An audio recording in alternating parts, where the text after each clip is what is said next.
Back here from Moody Park, it's a battle between the top two teams in the Liberty Division here in Game 2 of a two-game set between the South Jersey Kings, now at 16-11, and the Mercer Mammoths, who have clinched the first seed in the Liberty Division at 19-7. Thanks so much for joining us here for Game 2 on Jersey Baseball Nation. I'm Charlie Jones alongside Joshua Yuhas, where the Mercer Mammoths have now taken full control of the Liberty Division. They are back-to-back Liberty Division champions. Last year it was the ECCBL South. This year it's the Liberty Division. Regardless of the name, they are back-to-back reigning champs now. And they will head into the playoffs, at least the Liberty Division half, as the number 1 seed. On the other side for the Kings, still fighting hard to try and find themselves in a clinching position for that second spot in the seeding for the playoffs. Let's take a look at the playoff picture after that first game of 2 between these two teams. As you can see it there now on your screen, the Mercer Mammoths with that Y next to their names after they clinched the first seed in the Liberty Division and their second straight title. The Kings now in second at 16-11, 3.5 games back. The Matrix in third, 14-12-1, 4.5 games back. And the battle for fourth is getting tight now here, Josh, with the Gens and the Caps just a game separated from each other. Yeah, and those two will play each other in the finale, so their matchup there is going to be crucial. But between these two teams at Game 1, they get a good start from Chase Bonner. He fights out and wins against Gabe McCracken, who both starters were incredible through 6. They go to the 7th and just kept fighting through. And now here, Game 2, you have 2 great starters as well. And just excited to see it go down. And now underway as A.N. Emmerich fires the first pitch, 6:39. And we are underway as Q Williams stepping into the box for the Mammoths to kick things off. Now in a 2-0 count, way ahead. Here's the starting lineup for the now Liberty Division champs, the Mercer Mammoths. It's Q Williams out there at second base, leading things off. Jordan Raba playing shortstop and batting second. Jay Slater, the catcher, batting third. He's actually this time out in center field, swapping with Buzz Gresh, who played center field last time. Jack Hughes in the cleanup spot, playing first as he normally does. Chase Bonner, the extra hitter, after having his start as Q Williams trots his way to first base with a leadoff walk. Joel Bonner right behind him, the designated hitter in the 6th spot in the lineup. Brandon Law, the third baseman, batting 7th. Nick Garbusian, a welcome addition into the lineup for a short-staffed Mammoth squad today here. He will be out there in left field batting 8th. A.J. Madalena will be batting 9th, and out there in right field, the two-way player, stepping in for Zanichi Steve, who exited Game 1 with illness. Adam Clark will be catching for the Mammoths here in the second game, and Josh Klena will be the pitcher for them. Well, Q Williams already aboard with that leadoff walk, and Jordan Raba now here at the plate in a 1-1 count after taking that ball. It's going to be crucial for Emmerich to get comfortable. He's also been stellar for them this season. I mean, a 1.71 ERA in 26 and a thirds innings pitched. 18 hits, 6 runs, just 5 earned. Williams on the move into second, and he is out. Great throw behind home plate from Frank Provenzano to get the speedy Q Williams caught stealing for the first out of the inning. Pitch was called a ball, but once again, Provenzano showing off the arm. It's the story when Frank Provenzano's behind the plate. You are not running on him. You are not running on Frank Provenzano. And he does it again. He throws out another runner. Just a stellar job behind the plate. Raba grounds that one over to the shortstop, Liam Schwinn. Almost slipped on a puddle out there at shortstop, but able to fire it over for the second out. So 2 down here as it'll bring up Jay Slater. Number 32. A 1-2-3 of all-stars for the Mercer Mammoths kicking off this lineup here in Game 2. Slater, the one with the least games played, but he has definitely made his presence known with 10 RBI and 2 homers in just 7 games coming into today as he fouls the first pitch back into the fence. The Northwestern product, a late addition for the Mammoths, but Rich Carabelli surely happy to pencil his name into the lineup each game they get the chance to do so.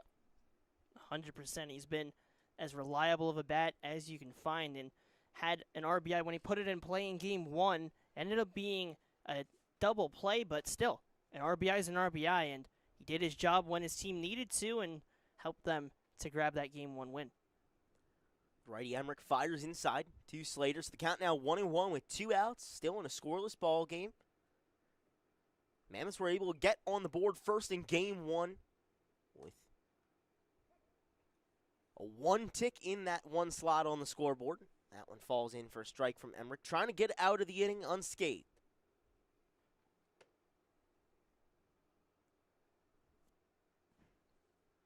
Rocks, kicks, and fires. Here's the 1-2.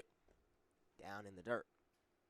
Going back to that caught stealing, Provenzano on this season, in 16 games that he's appeared in, stands third in the Liberty Division and tied third in the whole league in terms of catching runners stealing with 8.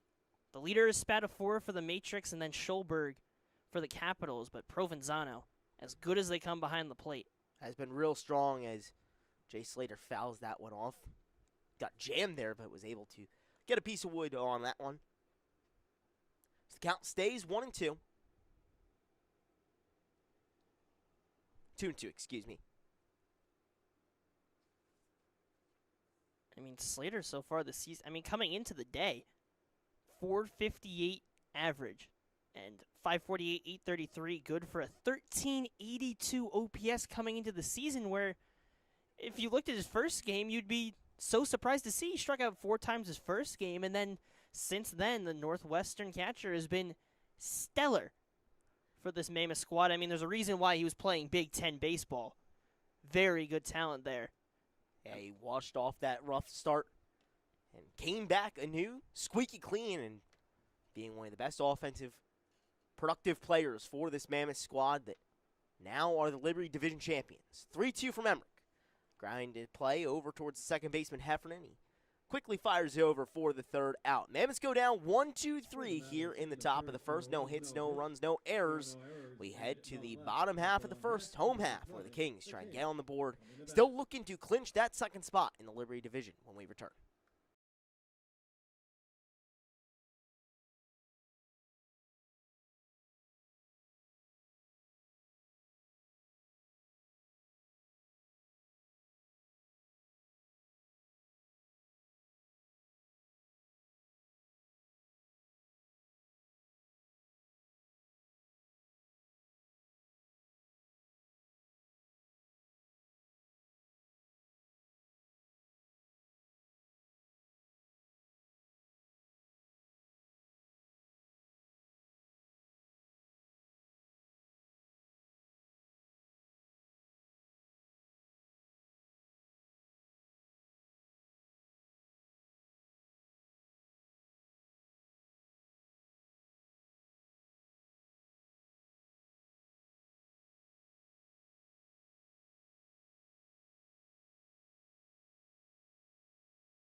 Back here for the home half of the first from Moody Park in Ewing, New Jersey. Charlie Jones alongside Joshua Yuhas.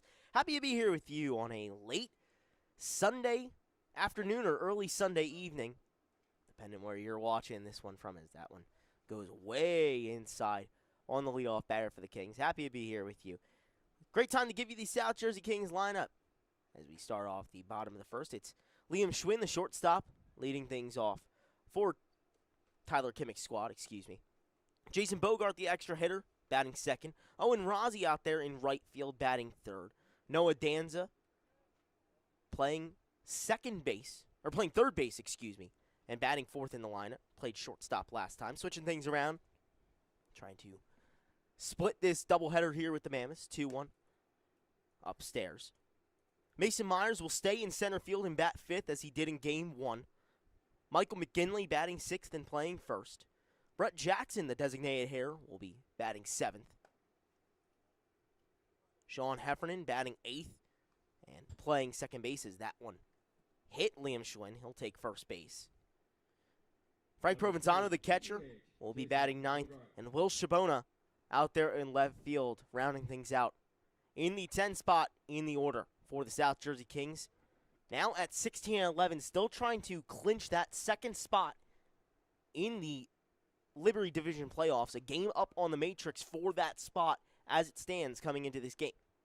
And the standings have really tightened up as we've gotten later into this season.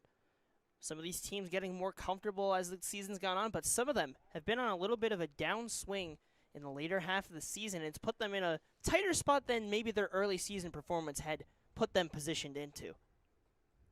Definitely ups and downs for each squad. A team that has stayed mostly stagnant with how powerful they've been, though, are the Mercer Mammoths. And they've kept that up all the way through. Now with 26 games played, this one their 27th of the 30-game regular season. 19 wins, 12 games above 500. They've kept up their dominance from last year. That one in there for a strike from Josh Klena, so the count now 1-2. Klena gets the starting nod after Chase Bonner went 6 2/3 innings pitched in a 7-inning contest. 7 innings here in Game 2 as well. Bonner was stellar in Game 1. That one skips away from Adam Clark. And it'll lead Schwinn to round second on his way to third. The throw over, and Schwinn is safe. He was already stealing second, but looked up and saw the ball behind Clark, decided to take third as well, and was able to get under that outstretched arm of the third baseman, Brandon Law, to get 90 feet from home. Was 90 feet from home to the right, now 90 feet from home to the left after that one. 2-2 from Klena. Grounded up the middle into play. That will be an RBI single for Jason Bogart. And the Kings get on the board here first in Game 2. It was the Mammoths putting themselves on the scoreboard first in Game 1. South Jersey doing it this time here in the second. And that's exactly where the Kings' identity early in the season helped them thrive, was to be able to get those stolen bases, and then because you put the guys in scoring position, you make it easier for the hitter. Schwinn, on his bicycle, got over to third, and then he was able to come in to score with a hard ground ball up the middle from Bogart. Indeed he does. That extra couple of bases mean a lot as South Jersey gets on the board first. Trying to split this doubleheader here with the Mammoths. 1-0 Kings. As there goes Bogart on his way to second. He'll be in there safely as well. So the Kings are turning to their former identity from the first half of the season. Slowed down with the stolen bases a little bit in the back half, but finding their way of it here. And it's quite different start compared to when they faced the other rider commit starter of Chase Bonner. Bonner was able to get through the early innings pretty quickly. Klena, it's a little bit different. Has gotten into a little bit of trouble already. A base hit and a run for the Kings off of Josh Klena of Notre Dame. And the damage, or the traffic, starting to mount even more as the 3-0 dove into the dirt but swung at by Owen Rossi. Gave himself the green light that time. Still a hitter's count for him here. Righty Klena facing the lefty Rossi. 3-1. Fouled out. Great time to give you a scouting report on Josh Klena. Will be going into his freshman year at Rider University come the spring. Making his 6th appearance of the season today. Coming into this start with a 1.11 whip and a 2.61 ERA, as well as 21 strikeouts to 6 walks. That one down the right field side. It's going to skip all the way to the fence. 1 run will easily be in as Bogart jogs across home plate. It's a RBI double for Owen Rossi as that one was smoked down the first base side. 2-0 Kings. You couldn't hit that any better if you're Owen Rossi, and gets just fair down the line, rolls over to the fence. Madalena has to collect it at the wall. Just an incredible RBI, and there's a reason why he's at top of the RBI list for the Kings. They take a 2-0 lead in Game 2. It's exactly what they wanted to see. Trying to keep that going as well. No outs and still a runner on second as it brings up one of the best hitters in the state of New Jersey in Noah Danza. Ahead in the count 2-0. Can't say enough good things about Danza, who just graduated as a 3-sport athlete from Gloucester Catholic. Won 4 state titles in his time as a Golden Ram. A pitch in there for a strike. Klenna getting that slider to work. Normally tops out around high 70s, low 80s. And he'll go back to the heater sometimes as well, which tops out at that high 80s, low 90s spot. He's got some good stuff in velo. Obviously, that's how you get a commit into Division I baseball, and especially a program that ended up making the NCAA tournament on a conference tournament win bid, and then to face against a guy like Danza, you get him to fly out. Yeah, he pops that one up towards right. A.J. Madalena able to get under it. Owen Rossi tags up from second and advances his way to third. 90 feet closer to home. It's a productive out there for Danza, one of the best hitting products in the state of New Jersey. Giving A.J. Madalena some early work out there. Normally a bullpen pitcher for the Mercer Mammoths this season, making his first start in the outfield. Came in as a defensive substitution for Zanichi Steve due to illness, and already gets the first out of the inning that time. Big foul ball. Spun away by Mason Myers. Head toward the bleachers. You know, sometimes when you come to Moody Park, you got to come well equipped with a helmet and maybe a net. Be very attentive and vigilant so you don't get struck by an errant foul ball. Always have to be on your eyes, and we've seen games where there's constant foul ball, foul ball, foul ball. You always have to be on your toes, whether you're a person or a car or animal, whatever it is out here at Moody Park. You always have to be on the look. 0-2 fouled away once again. There's another one. You know, beautiful thing about Moody Park is that there's no cheap seats. You get to be right in on the action regardless of where you are down the first base side or the third base side. The bad part is you might have a foul ball come flying towards you. Got to be ready for it. Well, Mason Myers got to be ready for this 0-2 from Josh Klenna, which goes high. Myers remains uncommitted after previously being one of the best products in the state of New Jersey.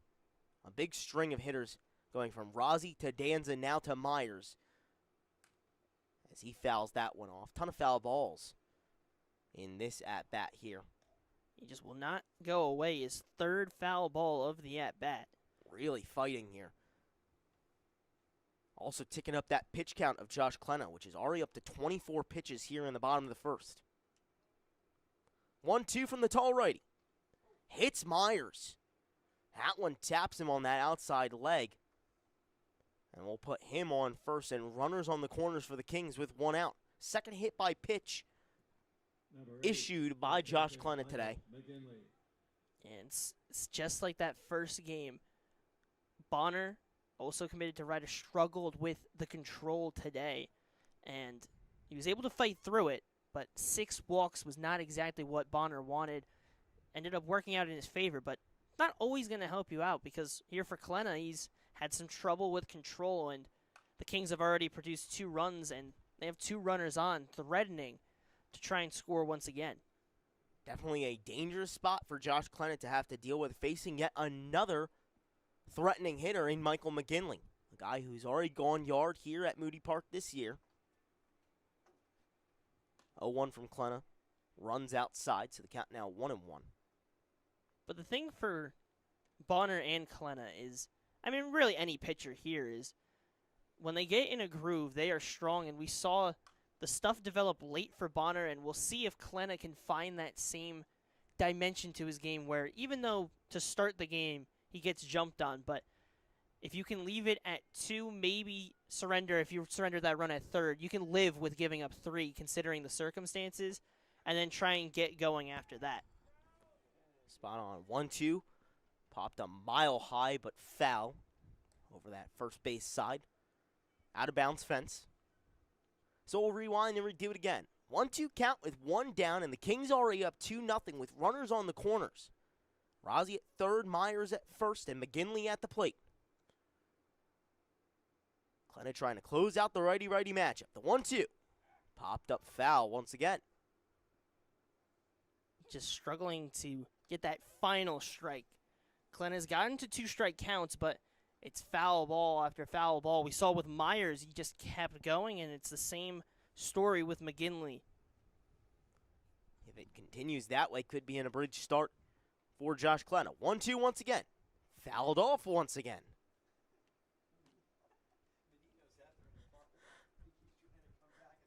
With how many foul balls the Kings have been hitting so far, the Mammoths have smartly designated Mateo Menino out to the parking lot to go chase down the foul balls. Every ball crucial here in the ECCBL. The pleasure of getting to play Summer League Baseball also means that every at-bat and every baseball you get to hit is precious. So Mateo Menino tracking him down. 1-2 runs upstairs. Klenna having some real trouble trying to get through Michael McGinley here. Had trouble with Mason Myers as well. 7th pitch of the at-bat. In there for a strikeout. The throw down to second base, not in time. It's a stolen base and a strikeout on that one. So now the second out of the inning and 2 runners into scoring position for the Kings as McGinley goes down looking. So close to the strike him out, throw him out. But a good job from Klenna. He gets back in the zone, and he gets that second out. And in the grand scheme of things, sure, that runner does matter on second, but overall, you can live with that, and you take that trade-off any day where you get that out. You give yourself that 1 out away from escaping. So crucial to inch yourself closer to getting out of the jam. We saw how crucial it was for Gabe McCracken in Game 1. Gave up that 1 run, and then faced bases loaded with 1 out, was able to find his way out of the inning, and kept on going towards a great start. Ended up getting charged with the loss, but threw 6 very strong full innings. With this at-bat, it's death, taxes, and foul balls in this inning. Yeah, Every single time. Klenna has seen a lot of balls sail out of play. This one might not, though, as Slater tracking back out towards center. It's going to get over his head. Rozzi is in. Myers taps home plate as well. Jackson on his way around second. He trips for a moment, but will easily be standing into third base. It's a 2 RBI triple for Brett Jackson, and the Kings take a 4-0 lead. South Jersey showing off some offensive firepower early on here in Game 2. Crushed off the bat of Brett Jackson. He sends that to that left center gap. Good speed, and despite almost tumbling down, he stays on his feet and gets his way over to third for a triple. But I will note that I feel like Slater could have had a little bit of a better read on that one. It could have been caught with a bit of a better jump. And unfortunately for Klenna, he doesn't get that final out. It was crushed either way. You got to give credit, whether that ended up being a hit or an out. Jackson did everything he could. He crushed it, brings the guys in, and just an incredible hit overall. It brings up Sean Heffernan, who fouls one off towards the right side again. Yet another 2-strike count for Josh Klenna. However, he hasn't been able to close them out, as South Jersey leads it 4-0 here in the bottom of the first. Jackson on third, 2 gone, and 0-2 count. Here's the offering. It's fouled down the first base side, trickling from fair to foul. Once again, another foul ball. And going back to that play out in center field, you're completely right. Jay Slater, with a better jump, might have been able to turn that one into the third out of the inning. Instead, it's 2 runs. A costly mistake there for a guy who's not an outfielder by trade, normally finding his way behind home plate. 0-2 from Klenna. Upstairs. And that's a flip from Game 1, because Game 1, it was in left field that the Kings were having problems where if it was a better jump or a better read, there were 2 or 3 balls that could have been outs. Instead, they ended up proceeding into Mammoths runs, and here, the opposite side, the Mammoths, one that they could have had, turns into some Kings runs. Heffernan, the 8th batter to come to the plate in the inning. 2-2 with 2 outs and a runner on third. Fouled off behind us here in the press box. So we'll rewind and redo it again. Josh Klenna already up over the 40-pitch mark. That pitch, his 42nd of the appearance. Could be a shorter start for him. Trying to get out of the bottom of the first to keep on going. The 2-2 downstairs. For an understaffed team today, as we've talked about, it's not exactly what they want to see. Now, Bonner helped you out in the first game. He got you all the way to Hallahan, and you figure Hallahan only pitched a third of an inning. You figure he can be available, and you have all your relief arms ready for game 2. But have to find a way to at least get 2 or 3, I would say, if you're Klenna. Full count pitch down in the dirt, and Josh Klenna loses yet another batter. Klenna's been very strong this season, boasting a 2.61 ERA, but struggling a little bit here. The most pitches he's thrown in an outing this year was 85 in a start against the Dirty Birds on June 25th. But most of the time normally sits in that high 60 to low 70 pitch count range. He has been known to be on a pitch limit as well, so we'll see how long Josh Klenna is able to stay in this ball game. The task at hand, though, is to try and get out of the bottom of the first, as the Kings have already put up a 4 spot here in the home half. Pitch down low, as Heffernan is able to swipe a bag as well. So now it's 2nd and 3rd for the Kings. Going back to stealing as many bases as they possibly can, already with 4 here in the inning. Deja vu from the first pitch of the at-bat. That one also into the lefty batter's box. Facing Frank Provenzano, the catcher for the Kings. 9th batter to come to the plate in the inning. 2-0 in there for a strike. We've talked a lot about Provenzano's defense and how strong he has been. He's also been solid at the plate as well, knocking in 9 runs on 11 hits in 17 games this year. That one skips away from Adam Clark behind home plate. Klenna to cover home, and he won't be able to field that one in time. Easy job for Brett Jackson to come in to score, and now it's 5-0 Kings after that wild pitch. The ball just kicks away, and this is what happens when you put yourself in positions where you steal bases, and now because Heffernan stole second, he's standing on third, and they're still threatening. With just 1 base hit, brings in another run. They've scored 5 off of Josh Klenna, who's up to 49 pitches. Nice pitch from him there, though, to generate a swing from Provenzano. Got that slider working that time. Chance to get out of the inning once again with another 2-strike count. Heffernan on third, 5-0 Kings. As Klenna decides to step off, compose himself, knows how important getting this out is for the rest of his start and the rest of the ball game for the Mammoths. Full count. Outside. Another walk issued there by Josh Klenna. That'll put Provenzano on first and runners on the corners for the Kings. Number 6, left A fielder, long Will home half of the Ferrara. first here in Game 2 after the Mammoths took down Game 1 5-4 in dramatic fashion. As that one came down to the wire. Kings out to an early big-time lead here. That one lined out towards center. That's going to score a run as Heffernan makes his way home. Provenzano on his way to third. The throw goes over there, and he is in there safely. It'll also give Sabona a chance to advance to second. It's an RBI single and an extra base for him. 6-0 Kings, and now runners in scoring position once again. The offense that they struggled to find consistently in Game 1 come into play here in Game 2. Number 0, shortstop. And they just Liam keep Schwinn. moving the pieces forward, and a big piece is Shabona on that play, heads up base running. Sees the balls away and runs his way over to second. And second and third, this rally continues to go for the South Jersey Kings.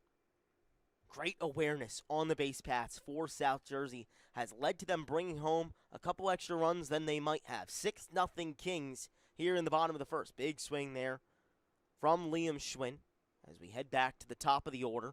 The Kings have batted around here in the bottom of the first. Schwinn, his first time up, was hit by a pitch. Trying to look for a bigger result this time as he pops that one out towards right center. It's in the gap. No one's going to be able to get there. 1 run is in as Provenzano crosses. Shabona on his way home as well, and he is in there. It's a 2 RBI double for Liam Schwinn, and the Kings have exploded here in the bottom of the first, 8-0. And this feels like what could have been in that first game that the Mammoths could have had. And now we're seeing what the other result is. They've broken through 8 runs in this bottom of the first off of Josh Klena. And sometimes it's just kind of the nature of when a team is in a groove, they're in a groove. And that just seems what it is for the Mammoths here, or for the Kings rather, off of the Mammoths. Just a never-ending cycle. That one popped out towards right field. It's a tough play for A.J. Madalena, but he's able to make it. Ranged far to his left to make the snag on the run for the third out. Finally, after a 25-minute bottom of the first inning for the Kings, where they bring home 8 runs on 5 hits and an error. South Jersey in complete control when we return for the top of the second.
Top of the second here from Moody Park, and we come back with a very different score than in the first. 8-0 Kings, and the Mammoths have a tall task in front of them if they want to come home with a doubleheader sweep over the second team in the Liberty Division in the South Jersey Kings. It's Jack Hughes coming to the plate first for Mercer here in the top of the second. It's Hughes, Chase Bonner, and then Joel Bonner, 4, 5, 6, due up.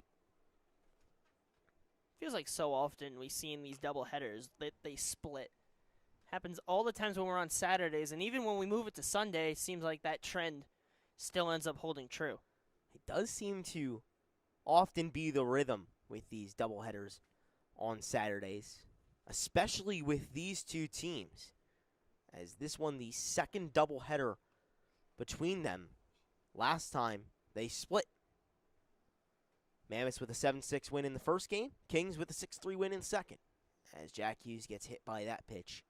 He's been hit by pitches many, many times this season, and that one is not going to feel good. Tapped him on the elbow, and you're going to feel that one for a while.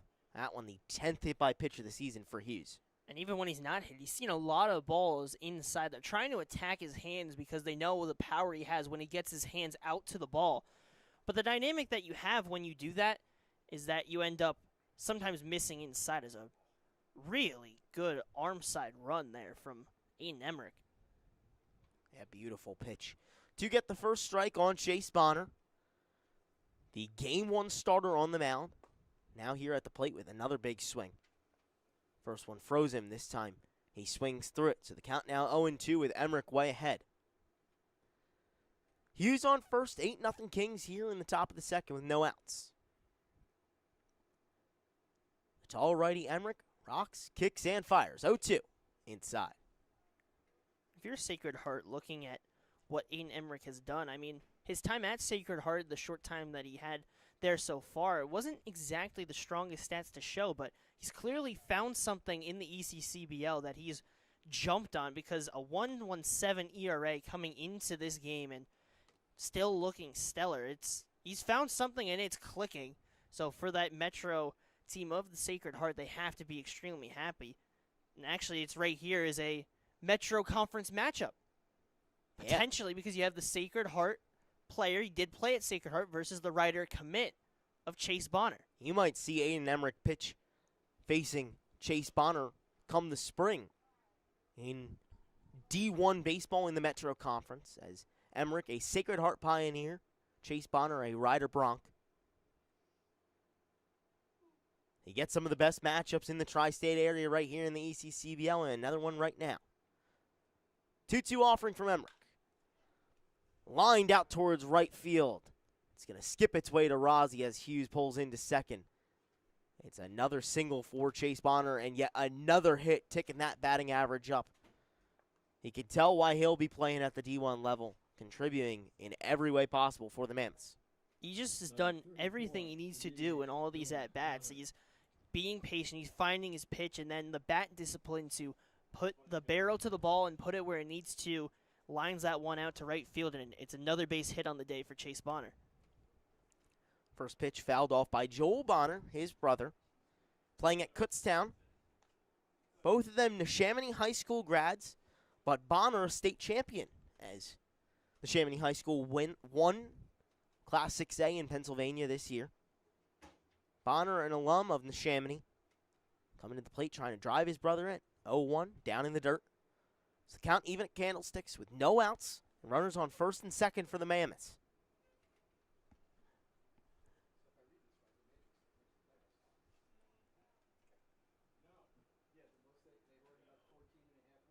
One from Emmerich. Runs way inside on the older of the Bonner brothers. Doesn't hit him, though. Count now 2-1.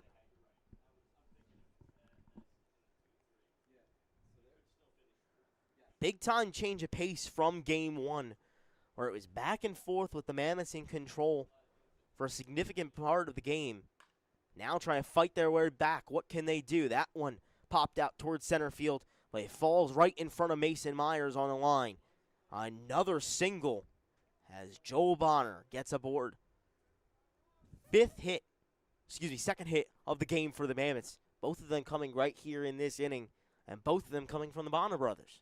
Yeah, a hit by pitch to Hughes, and then a pair of singles from the Bonner brothers, and you're set up with the bases loaded and nobody out. And once again, we saw in Game 1, the Mammoths were able to produce bases loaded a couple times. We're not able to have that big explosive inning like the Kings had today, but we're able to nip one or two each of those times, and here they're going to need to break through with the bases loaded because they gave up 8 in that bottom half of the first. Have to find the offense and find it fast as Brandon Law pops that foul down the third base side. And Emmerich cruises through the first inning, 1-2-3, now dealing with some traffic. Here in the second, how will he respond? Bases loaded with no outs. 1-1. Outside.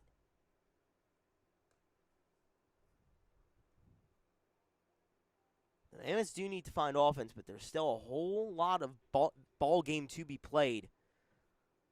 But an offensive spark here in the second would be a great start for them to start closing in on that 8-run gap that the Kings cemented in the bottom of the first. Even though these are 7-inning games, they are jam-packed with action, whether you look at Game 1 or so far the early innings of Game 2. These two top teams just really going at it with each other. 3-1 fouled away as assistant coach Connor Stahowski for the Kings brings some new balls out. Many foul balls here early on in Game 2. That may be understating it. Payoff pitch. This one lined out towards center. Mason Myers is not going to be able to get to it. Everyone's going to go station to station as it brings Jack Hughes home. It's an RBI single for Brandon Law, and the Mammoths are on the board. 8-1 Kings here in the top of the second.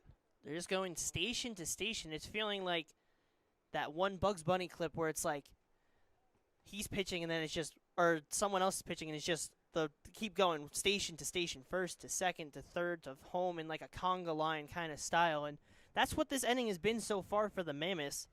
And obviously you have to talk to your starter of Emmerich. This is the first big trouble that he's really found himself in today. And one of the few times we've seen across this season where Emmerich doesn't seem to really have his best stuff today, and really across the board, other than McCracken, who started off well in some areas. It was, for the most part, not the strongest starts, and even McCracken didn't have the perfect situation to start out, but the middle innings is when people have figured it out. But the first and second inning between these two teams is challenging as it has ever been to produce outs. And it's an interesting spot for Emmerich, as this is a college developmental league. When he goes on to Sacred Heart in the spring, you want to be prepared for every situation. He's dealt with a lot of times where he hasn't had traffic or trouble. Now, getting a little taste of it and trying to rebound. His first pitch, Nick Garbusian sees, popped up out towards left. It's going to be Liam Schwinn who gets under it, trailing from the infield to get the first out of the inning. One pitch, one out for Garbusian as he heads back to the dugout. Still bases loaded, but the first puzzle piece of three here in the top of the second found by Ian Emmerich. And those are the style of outs when the bases are loaded that help you get out of jams, is pop outs, because none of the runners move, and you just add an out to the tally. Well, that one isn't going to help. A liner out towards left center field. One run is home. Chase Bonner touches home plate. Joel Bonner on his way to home as well. The ball hits him as he's coming across home plate. It's a 2 RBI single for A.J. Madalena, coming into a unusual hitting spot for him, normally out of the bullpen, instead producing at the plate. 8-3 Kings, but the Mammoths starting to close in on that lead. And once again, another line drive base hit up the middle. It's been the same thing throughout this whole rally, is line drive, line drive, line drive, line drive. They are getting hard contact off of Emmerich, and they've gotten 3 of the 8 runs back, and they have 2 runners on still with 1 down. You can never count the Mammoths out, especially early on in a ball game. If you were watching from home, you might have thought, oh, this one's a runaway for the South Jersey Kings. Instead, the Mammoths are determining they're not prehistoric or extinct yet, as that one fouled away by Adam Clark. Catcher today for the Mammoths and the 10th man in the lineup. 4 hits here in the top of the second, all of them singles for the Mammoths, but they've brought home 3 runs and have started to find that offense that propelled them to that 5-4 win in Game 1, clinching the Liberty Division. 1 out, runners on first and second, and the 1-1 from Emmerich. That one just misses upstairs. The righty Emmerich facing the righty Clark. So far this season, a .436 average in 13 games. He grounds this one softly towards the third base side, and there's going to be no play. Noah Danza just has to hold on to the ball as the speedy Clark beats it out. Beats out the chance for there to even be a throw as he makes his way to first base. Everyone going station to station once again. 5th single of the inning, 5th hit of the day for the Mammoths. Yeah, they've tied that hit tally, and that one really nothing any of the fielders can do. Put just in the perfect spot weakly in that left side, and just far enough away from the catcher, far enough away from the pitcher, and too much ground that Danza has to cover. And when you have the speed that Clark has, you never even had a chance to get him over there. So it's bases loaded once again for the Mammoths, trying to further the damage that they've already done here in the top of the second. 8-3 Kings. But the Liberty Division champs here in 2026 regular season threatening even more, with Q Williams at the plate, back to the top of the lineup. 1-1. Grounding to play down the third base side, but it trails away foul. This is the part of the lineup you want for the Mammoths. You have your four all-star guys slated up: Q Williams, Jordan Raba, Jay Slater, Jack Hughes. All in a row. You have bases loaded, one down. 1-2 from Emmerich. This one fouled away by Williams. Everyone will have to return. We'll rewind and redo. Man, that tailed foul just at the end. Yeah, that one was hot off the bat from Williams, but barely snuck into foul ground.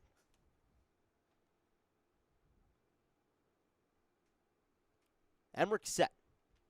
Comes home with the 1-2. This one popped up. Myers running in on it. Instead, it'll be the second baseman Heffernan to get under it for the second out of the inning. That one a crucial one, as once again we saw Gabe McCracken get out of a bases loaded, one-out spot. Now, here Aiden Emmerich, the starter in Game 2, with a chance to do that himself. And again, it's another pop-out. One of those outs that you really can't do anything with. You can't tag on it. There's no chance for the runners to do anything. And now, 2 down.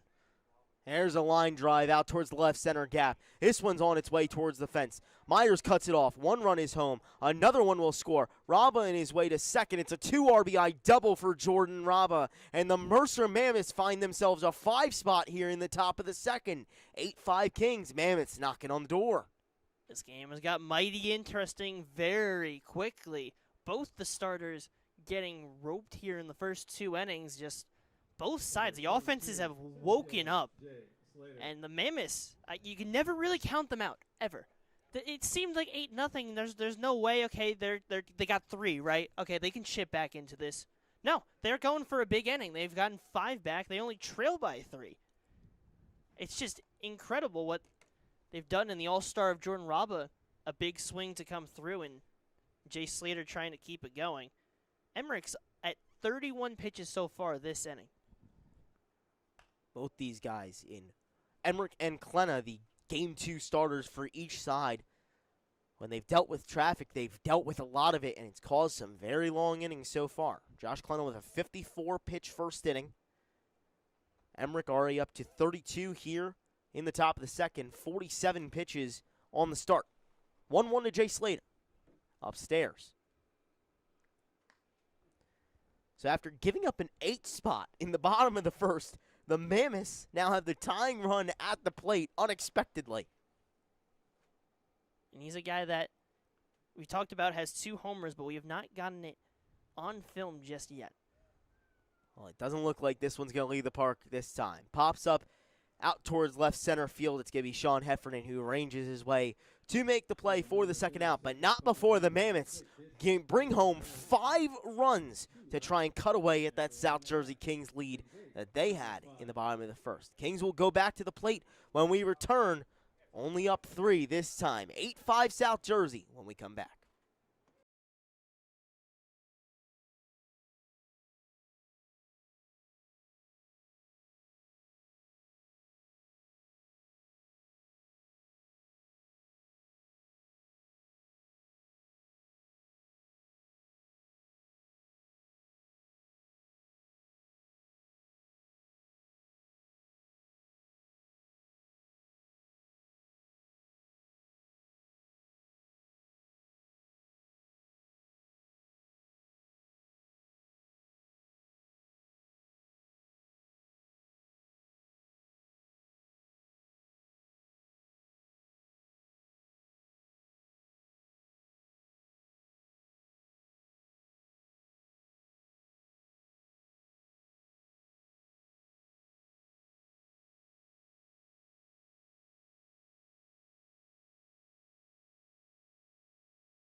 first pitch of the bottom of the second popped up a mile high in the infield as we return.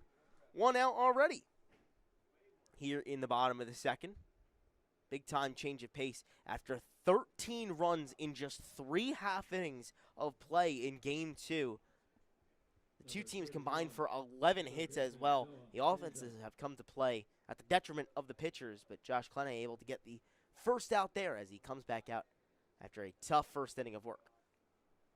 That was a good breaking pitch, and that's what I kind of felt was going to happen is once a starter gets out of the jam, they can get comfortable, and especially for Klene, it was not a great outing.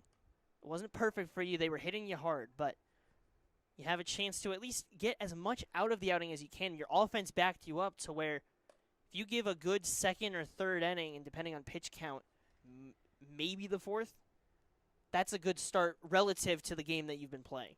Got to salvage what you can out of your opportunity. 1-2, grounded up the middle. It's going to split the defenders. Raba was able to put a hand on it, but unable to pick it up. It's a 1-out single for Noah Danza as he gets his first hit of Game 2.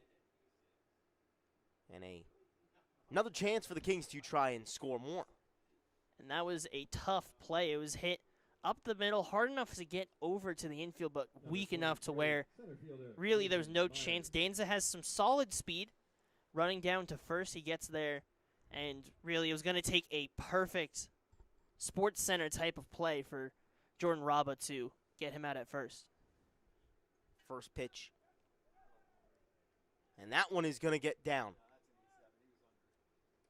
Garbusian was unable to snag it. It looked like it was just going to be a reaching on error for Mason Myers. Instead, everyone moves up after the throw goes away from third base. Law unable to pick it up. So it's a reaching on an error. That E7 from Nick Garbusian left field. Mason Myers reaches first, and then everyone advances. So now 2 runners in scoring position for the Kings. Now I'd be curious, would you rule that 2 E7s on that play? One for the... I think it's just wrapped up with a bow as just one, and I'm sure Nick Garbusian will be happy to only have the one charged to him. That one grounding into play, thrown over, and it's going to get away from the first baseman, Jack Hughes. The throw from Raba gets away as 1 run already scored, and another runner advances.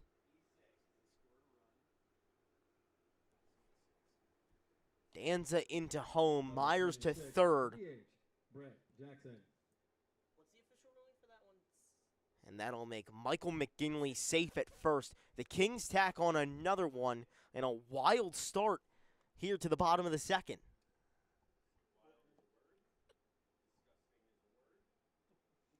Third error of the ball game for the Mercer Mammoths. 2 already in this inning. The E7 from Garbusian advanced runners to second and third. And then the E6 from Raba on the throw there moves Myers to third and brings home a run. Stolen base attempt there from Michael McGinley. However, he'll have to go back because fouled off by Brett Jackson. He just barely got a piece of that one. I'm sure that internally Michael McGinley's saying, oh, what the heck, Brett? I had that stolen base won easily.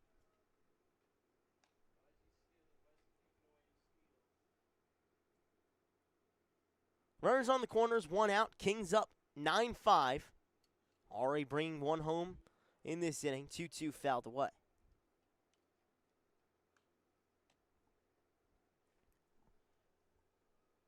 The offenses have come to play here in Game 2, with the Kings now out to a 4-run lead. Just 2 innings into this ballgame. That one outside. It's going to be an easy steal there for Michael McGinley, and this time no swing from Brett Jackson, so he does actually get the stolen base. He's able to eventually pull it through, and it's been an uncharacteristic day in the field for the Mammoths. Usually they're not making many mistakes, but today they've made 3 so far. Full count popped up over towards third base, and Brandon Law able to collect for the second out of the inning. Everyone stays put at second and third. Also a ton of pop-outs as well. And foul balls. Very Foul balls consistent and in what we've pop-outs. seen. Hard line drives, pop-outs, foul balls, stolen bases, errors. 5 key components to this game here in the second of 2. 5 tools that make up this game. Not exactly the most favorable 5 yeah, tools. I was just about to say, maybe not the 5 that either team were hoping for, but the 5 that they get nevertheless. As the 1-0 grounded over into play, Raba collects and fires over to first in time and on the mark. Kings are able to drive home one more on a couple of errors from the Mammoths. We head to the top of the third. South Jersey in front by 4, Doing some math here on a Sunday night when we return.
Back here for the top of the third from Moody Park in Ewing, New Jersey. I'm Charlie Jones. He's Joshua Yuhas. Thanks for sticking around with us on a Sunday night baseball game from Central Jersey.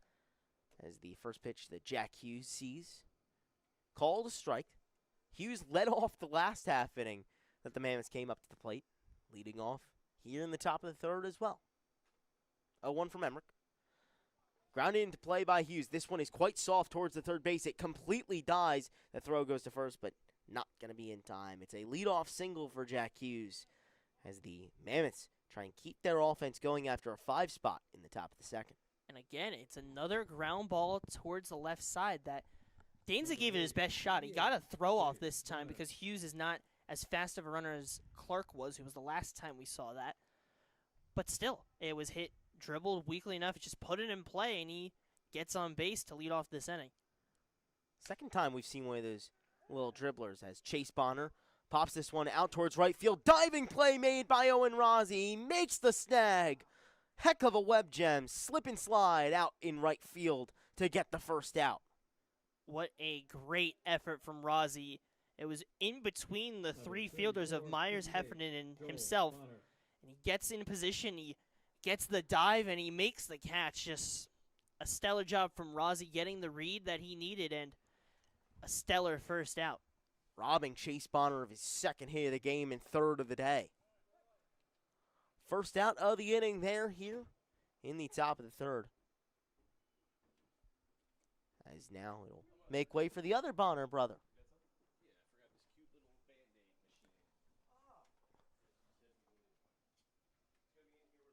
Emmerich with the 0-1.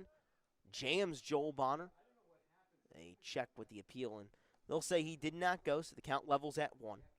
Joel Bonner singled on a line drive to center field last time up as a part of a 4 consecutive single parade from the Mammoths in the top of the second. 1-1. Just misses outside. Both pitchers have really seen their pitch count rise as that pitch from Emmerich, his 55th of the game. 2-1 from the righty.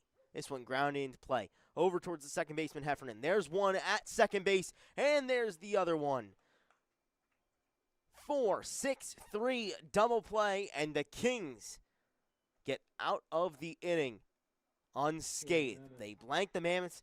Here in the top of the third, we head to the home half, where the Kings try and keep up their offense. 9-5 South Jersey when we return on Jersey Baseball Nation.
Back here for the home half of the third from Moody Park. Kings in front 9-5.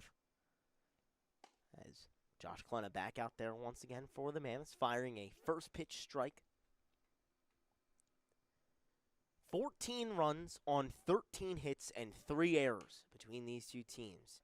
As that one grounded into play over to Brandon Lowell at third, fired over to first in time for the first out. Great play to scoop that one up and make that first out of the inning. Fairly routine, but not easy with those Moody hops that sometimes come out to play. Nevertheless, retires Frank Provenzano for the first out here in the bottom of the third. It was a strong throw as well. He positioned himself well and got a strong throw in a line, and they get the first out. You have to be happy if you're Klena, you're at 72 pitches. You just want to get as much as you can out of this outing. Try and go as long as you possibly can as well. Hoping to at least work himself through 3 full innings of work as he fires that one in there for a strike on Will Shabona. Had a 2 RBI single to center field last time up. That pitch just missed. 2-1 now here to him from Klena in there for a strike. Really solid slider. Klena does a nice job of switching between that fastball and slider. Really fooling these hitters with the change in velocity. Trying to do it here again. 2-2 with 1 out. Just down low. Shabona smartly waits off and puts himself into a full count position. No one on the base paths. 9-5 Kings. Payoff pitch. This one grounded into play over towards Rob at shortstop. Slung over to first in time for the second out. Just a nice, comfortable play for Raba. He moves over to his left side on a little bit of an angle, re-angles to throw it over to first, and a second out. Another ground out for Josh Klena. And just 8 pitches so far. But of note, Mateo Menino is warming up in the bullpen for the Mammoths. You'd have to think we'll see him come the fourth if Klena continues as he has here in the bottom of the third to escape this start with 3 full innings of work. Facing Liam Schwinn now, the top of the order for the Kings. 1 for 1 with a hit by pitch as well. This one lined out towards right field, and Schwinn aboard once again. He's gotten on board all 3 times he's come to the plate here in Game 2, continuing a strong streak at the plate. Just really seeing it well. Number 2, And that Ian time he Jason flies Bogart. it out into right field, drops it down. And we know the speed that he has as well. That's going to play a factor. And we've seen in this game with Clark behind the plate, they are more willing to be aggressive. And it's worked so well in producing runs for the Kings. And in a game where it's 9-5, you want to just keep that scoring production going because you never know when that next big inning might break out if there is to be one. You got to try and tack on as many of those runs as you can. Like you said, Joshua, these Mammoths, they can really spark out of nowhere with that offense. We saw it in Game 1 where they found themselves behind but ended up coming through big. Tied 3-3 in the 7th, getting a 2-run top of the 7th and walking away with a 5-4 victory. They just know how to come up big in the clutch moments. 1-1 here from Klenna. Just misses outside. Tried to get that slider in there once again, but couldn't get the call.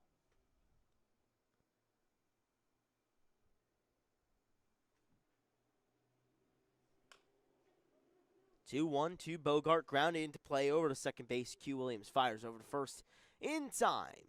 It's a 4-batter inning for Josh Klenna here in the bottom of the third. We head to the top of the fourth. Kings still in front, 9-5. We'll see if Aiden Emmerich returns to the mound when we come back.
Third baseman. Top of the fourth here from Moody Park. Kings in front 9-5. Mammoths trying to close in on that 4-run lead as Aiden Emmerich back out there once again for the purple and white. First pitch runs outside with Brandon Law at the plate for the Mammoths. Stepping into that lefty batter's box.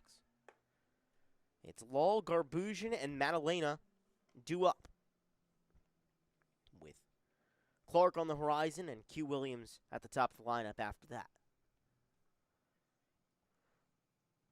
2-0 offering from Emmerich. Downstairs now turns 3-0.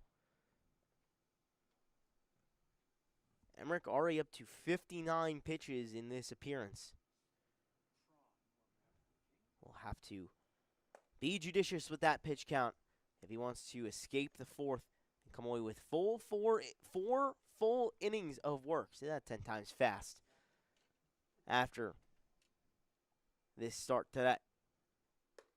3-1 upstairs and out. It's a 5-pitch walk to Brandon Law, and he's aboard for the second time today. we've seen both of these all-star starters 24. have some problems here today. Josh Klena only goes 3 and ends up with 9 total runs, 7 of them earned to him. And then Emmerich out here, 5 runs tallied to him, and there is the all-star as well of Andrew Prawn warming up in the bullpen for the Kings. So a couple all-star arms for the South Jersey side trying to get themselves through against this top-seeded Mercer Mammoths team and try and steal a win in Game 2. Another very reliable arm. Prepping in the bullpen for the Kings as Brandon Law advances to second on the wild pitch. Yeah, a 1-2 punch of all-stars is not something that you're usually going to see from pitching staffs, but something that the Kings are able to do with Emmerich and Prawn both playing in Quakertown just a week from today. As that one a big swing from Garbusian as it turns the count to 1-2.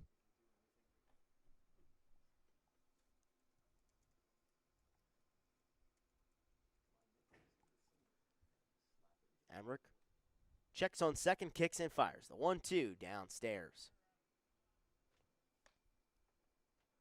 Garbusian playing left today. Normally a first baseman, though, or pitcher, depending on what he is called upon when it comes to the situation. Sure, and the pitching is what got him that all-star nod. And then at the plate, still, trying to find the best pitches that he can find. And he's been a stellar piece for this Mammoth squad. And a chance here when you have a runner on second to really get the rattled starter. And instead, it's Emmerich who gets the best of Garbusian. Strike 3 looking there. A strikeout for Emmerich Number 26. for the first out of the inning. Madalena. That one, his first of the game. Happy to get that one down in the stat line before he evidently exits, whether that be here in the third here in the fourth or later on.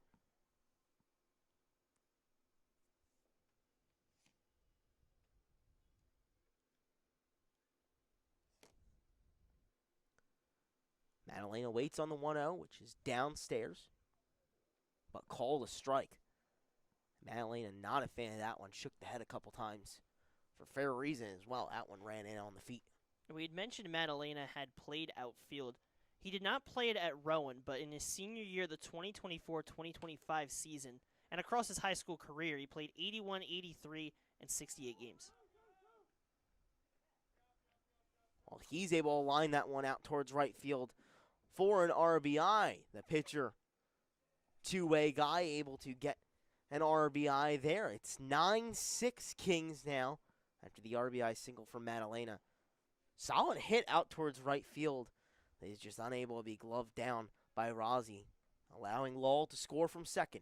That will do it for A&M Emmerich's day. He allows the 6 runs and will come out here in the fourth. New arm coming in for the Kings is Andrew Prawn. We'll tell you a little bit more about him and what to expect when we return. 9-6 Kings after we come back.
Back to action here in the top of the fourth as we return to Andrew Prawn, now the new arm on the mound for the Kings, and he fires the first pitch upstairs. Check swing held up by Adam Clark, the catcher for the Mammoths. Prawn, an all-star in his own right, coming in for yet another appearance, one of the high-leverage arms out of the bullpen for manager Tyler Kimmick and the South Jersey Kings. 1-0 misses upstairs once again. So the count now 2-0. Final line not fully closed yet for Aiden Emmerich, as he's still responsible for the man on first in A.J. Madalena. 2-0 in there for a strike. But here's his line as it currently stands. 3 1/3 of an inning pitched. 8 hits, 6 runs, all of them earned. 2 walks, 1 strikeout on 69 pitches, 37 of them for strikes. Big swing and a miss there for Adam Clark.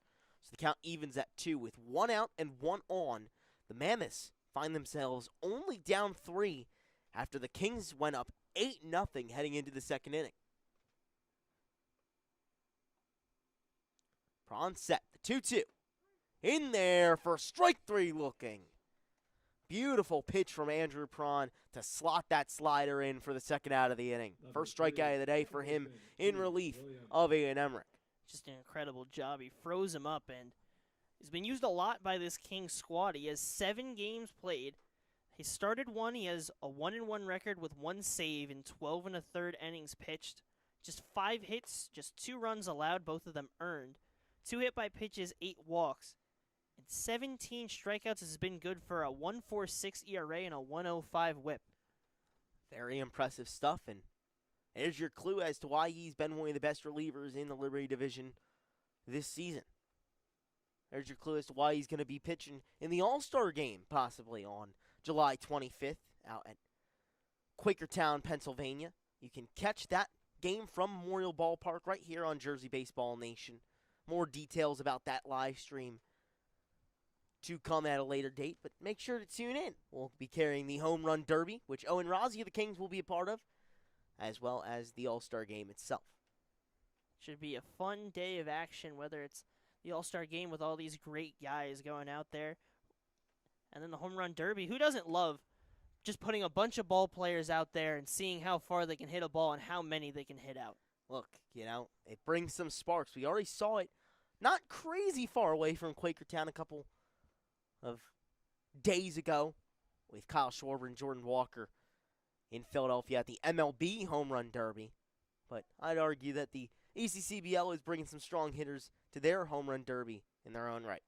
And the one thing that's going to be different for ours is we don't have any different colored balls here. We have the same ones. There's no gimmicks really here for this one in terms of that. So just a straight shot, see ball, hit ball, see how far it goes, and just have some fun. Some of the big sluggers of the league will be in that matchup. Yeah, nothing to throw off the eyes with the pink and white ball. Did not work. None of that it here in the did not ECCBL. work in Citizens Bank Park. It did not work one bit. 3-2 from Prawn upstairs. So after getting the strikeout, he issues a walk to Q Williams. And now it's runners on first and second for the Mammoths, bringing up Jordan Raba, who's already done some serious damage here in this game. Had the 2 RBI double to left center field. Trying to possibly tie this game up here with one swing as he lines this one out towards right field. It's a frozen rope, though, as Owen Rozzi able to snag that one out of the air for the third out. Only 1 run comes across home plate here in the top of the fourth. Kings with a chance to extend on their 9-6 lead when we return here on Jersey Baseball Nation.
Razi.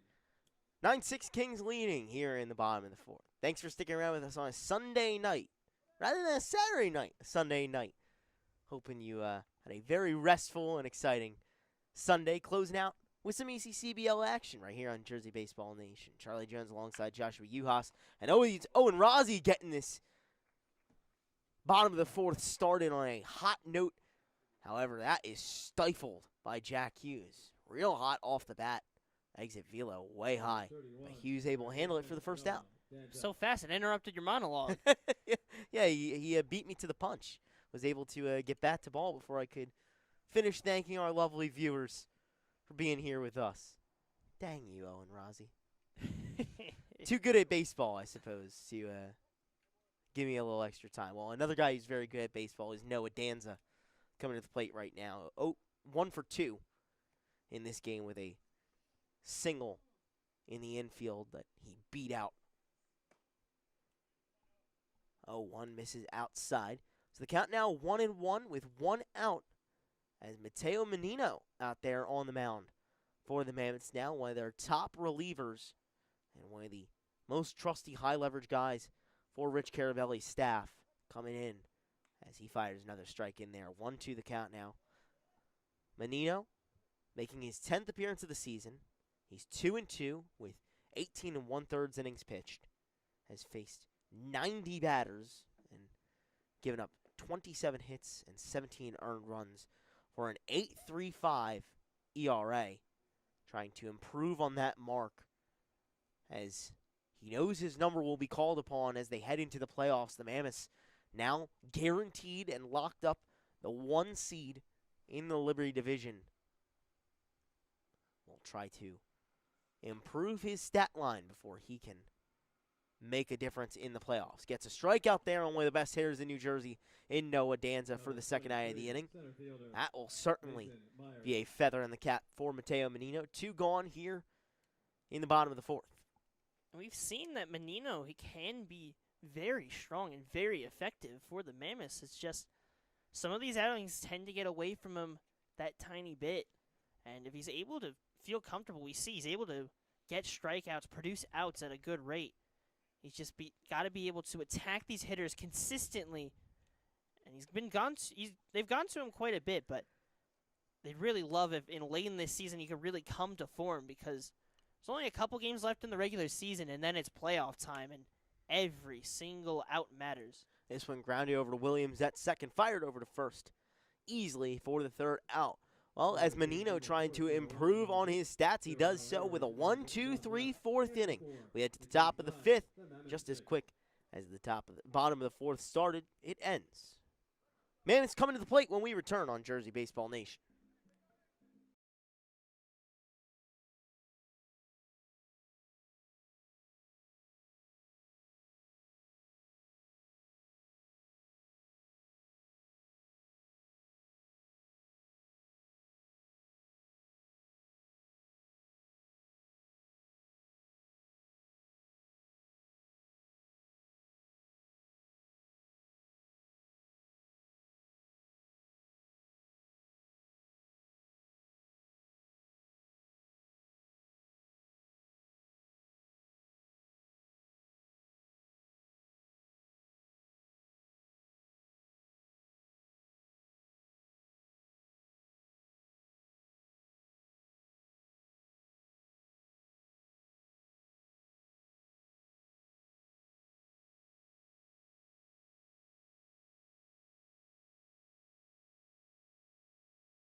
Top of the fifth here from Ewing, and you can hear it from the Mammoths fans as we return. We need a rally, and the man to start that will be Jay Slater, trying to do so as he faces Andrew Prawn out there for his second inning of work. Prawn recorded 2 outs in relief of Aiden Emmerich to close out the fourth. Now back out there for the fifth.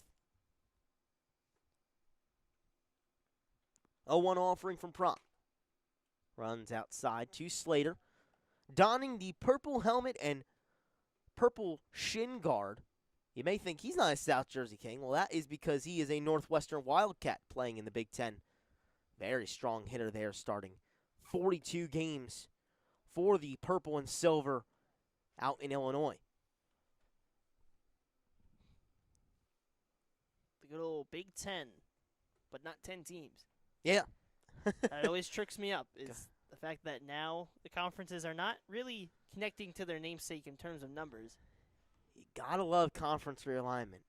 My favorite thing is to say that Syracuse versus Stanford is a conference It's a game. conference Because matchup. that makes sense in the Atlantic Coast Conference. Yeah, you know, that's an Atlantic team, you know. Luckily, everyone here in the ECCBL within just a couple states of each other. Most players coming from Pennsylvania and New Jersey. A rare few from New York as well. Even Texas. Yeah, even We Texas. do have a player from Texas. Nick Rolfe, a pitcher for the Caps, comes by way of Dallas, as this one popped up behind home plate. Provenzano able to collect into the catcher's mitt for the first out. You never know who will come the ECCBL's way. Actually, Oh, it kicked off his glove. He felt like he had a good read on it, and that's always a tough play for a catcher. Even when you get the mask off, you have to basically maneuver yourself to a ball in such a unique position, and it's sometimes the hardest one. Even if you feel like you have it, sometimes that ball drops right on you so quickly. I had unwavering faith in Frank Provenzano that one was collected by him. Instead, it pops out of the glove, and it ends up being consequential as Slater able to draw a walk on the full count pitch. So not collecting that foul ball ends up being a little bit important there as the Mammoths try and get their way back into this game, down 3. It doesn't really have much implication for the Mercer Mammoths, as they'll take on the Kings here and then have 3 against the Matrix. Despite having wrapped up that first seed in the Liberty Division and clinching their second straight division title. For the Kings, however, it is of much importance trying to clinch that second spot in the Liberty Division playoffs. We'll need a little bit of work to do after today as well, though, with the Matrix hot on their heels, just a game and a half back for that second position in the Liberty Division standings. It's 1 versus 4 and 2 versus 3 when we come to playoff time, which nears ever closer as the final couple of games of the regular season on Tuesday and Thursday. Yeah, we're nearing the end of the regular season and the start of playoff baseball. And the thing is, even though for the Mammoths, they've clinched the top, right? And we talk about this being a developmental league.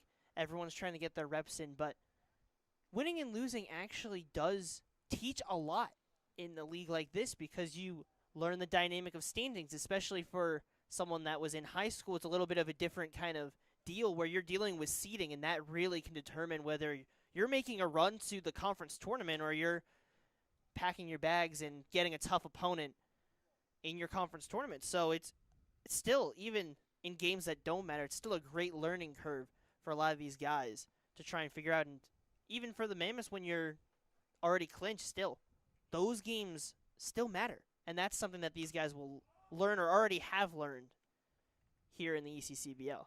Popped up just past the infield. Second baseman Heffernan able to get under it for the first out of the inning, as Slater has to stay put on first. You know, you're completely right, Josh. Everyone is here to get what they can out of the season when it comes to at-bats and pitching appearances and whatever they can do to hone their craft. Well, a chance to do that is to simulate those high-pressure situations when you get down the stretch. No better time to do it than here in summer ball in the ECCBL. That feeling of, all right, we need a win here, and especially if you look at for the teams like the Caps, right? they were down. It felt like they were out. It felt like the Gens had that fourth spot locked up. But as the season has developed, the Caps have found a way to get hot, and they're seeing what it's like to where you're that team on the outside looking in. Some of these guys maybe come from programs that were really successful or really strong, and you get those other dynamics, and it's one of those kind of supplementary parts of this league is not only do you get the player development and all that, but also you get put in situations that you can't just create and simulate on just a regular practice day going to a batting cage. You can only simulate so much. You can put yourself in a 2-1 at bat in a batting cage, but really sometimes it doesn't feel the same as when you're actually doing it with the stakes to it. Something that definitely goes beyond the cut and dry of a collegiate baseball season, getting the chance to really understand the high-pressure moments and what the postseason looks like.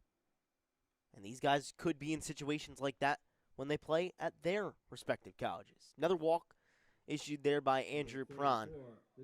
It's time to chase Bonner as he takes first base. Slater moves to second. First and second for the Mammoths. And a chance to tie this game up in the hands of Joel Bonner. 9-6 Kings here in the top of the fifth with one out. That one runs way inside on Bonner, but called a strike. Had to move the knees out of the way, but caught that inside lower corner. There's nobody warming up, so it is Prawn's ending at least to this point, we figure. 0-1 generates a big swing there from Joel Bonner. So the count now 0-2 with one out. And as you mentioned, that pitch count climbing a bit for Andrew Prawn. Something to keep note of. He's not afraid to keep on going as he's thrown a 63 pitch outing so far this year. Though that was a start. This one popped up out towards right. Rozzi under to collect it and make the play for the second out. Can of corn in the outfield. And the Kings are happy to see that. Especially keeping the Mammoths in their positions on the base paths. And that's crucial because most likely we're not going to see the Mammoths try and steal. Slater, a catcher, you don't often see them on the run. We have seen Clark do it, but Clark is kind of a catcher and an outfielder, so that's not too unsurprising. But for Slater, more of the traditional catcher position. And then Bonner has good speed, but he's on first. He can only move as far as Jay Slater wants to go. Yeah, not much he can do unless he was to push Slater along and say, hey, come on, move your way to third, come on. So, double steal most likely off the books for the Mammoths here. As day turns to night from Moody Park. 8:15 on the clock. With the Kings and the Mammoths still entrenched in a tough battle. South Jersey leads 9-6. South Jersey 16-11, Mercer 19-7. Mammoths have locked up that one spot, but the rest is still all to play for between 2, 3, and 4. Three teams have clinched the playoffs. It's the Mammoths, Kings, and Matrix. All these left to be determined are their positions, as this one is popped out towards the left center gap. Will Shabona able to get under it for the third out. So despite the traffic, Andrew Prawn leaves the top of the fifth scoreless and strands a couple of Mammoths on the base paths. We head to the home half of the fifth. Kings trying to extend on their lead when we come back.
Bottom of the fifth here from Moody Park. It's a party tonight with local fire in town watching the game from atop their fire truck. And they'll be happy to see the South Jersey Kings in front 9-6 in their conquest to clinch the second spot in the Liberty Division playoffs. Charlie Jones alongside Joshua Yuhas. Thanks for being with us here on a Sunday night. Finally able to get these games in after some crazy weather in the New Jersey and Pennsylvania area. So if you were affected by those storms, we hope you're okay, and we're happy that you are here with us on a Sunday night. Michael McGinley starting things off for the Kings here in the bottom of the fifth. Already an 0-2 count, facing Mateo Menino back out there for another inning of work as that one skips away. So the count now 1-2. Menino in his first inning of work only had to throw 10 pitches to get out of it with a scoreless frame. Trying to continue that smooth sledding here in the fifth. 1-2 to McGinley. Down low.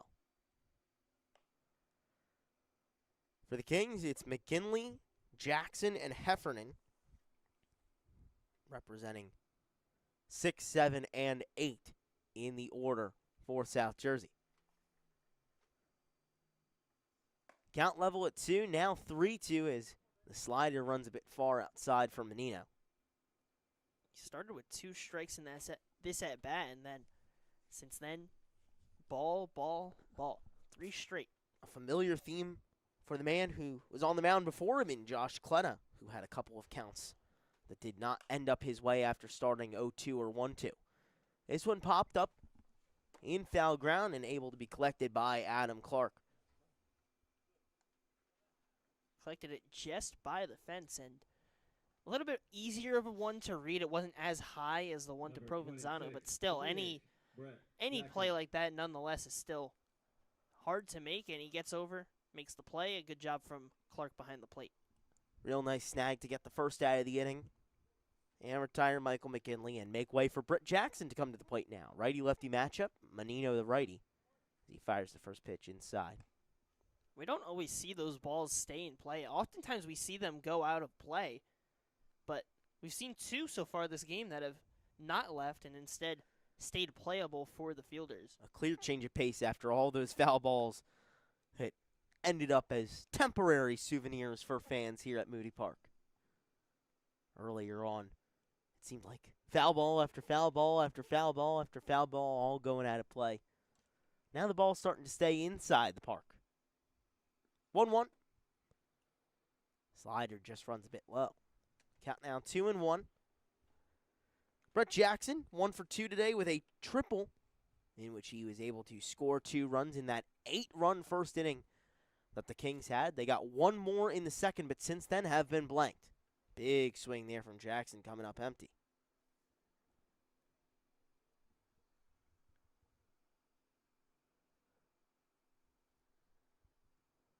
Mammoths trying to keep this game where it is and give themselves a chance to win in comeback fashion. 2-2 fouled away at the last second by Jackson. That one ran way outside, and somehow he got the tip of the bat on it to foul that one out of play. He's had a couple foul balls across this day where it's just somehow he gets a piece of it. That time, one of those. Unlikely protect swing ends up coming through, so he stays alive and gets to see another 2-2 pitch. This time grounded over towards Q Williams at second, fired over first for the second out of the inning. That one took a Moody hop, but Williams was able to read it well and get it in time. Yeah, had plenty of time to get a read because it spiked up in the air. Made sure that he was getting a good read on it. Took his time, got over, and made the play. But you never really know with Moody. You never really know when a ball is going to kick up when you don't expect or stay glued to the ground. Sometimes it feels a bit temperamental. Spits some balls out in ways that you wouldn't expect. As another one straight to Q Williams. This time a liner from Sean Heffernan right into the glove of Q Williams. 1-2-3 go the Kings here in the bottom of the fifth. We head to the top of the sixth. South Jersey still in front by 3, 9-6 when we return.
Top of the sixth here from Moody Park. It'll be Nick Garbusian leading things off for the Mercer Mammoths, finding themselves down 3 here in Game 2 of a 2-game set between the top 2 teams in the Liberty Division. Whole lot of 2s there.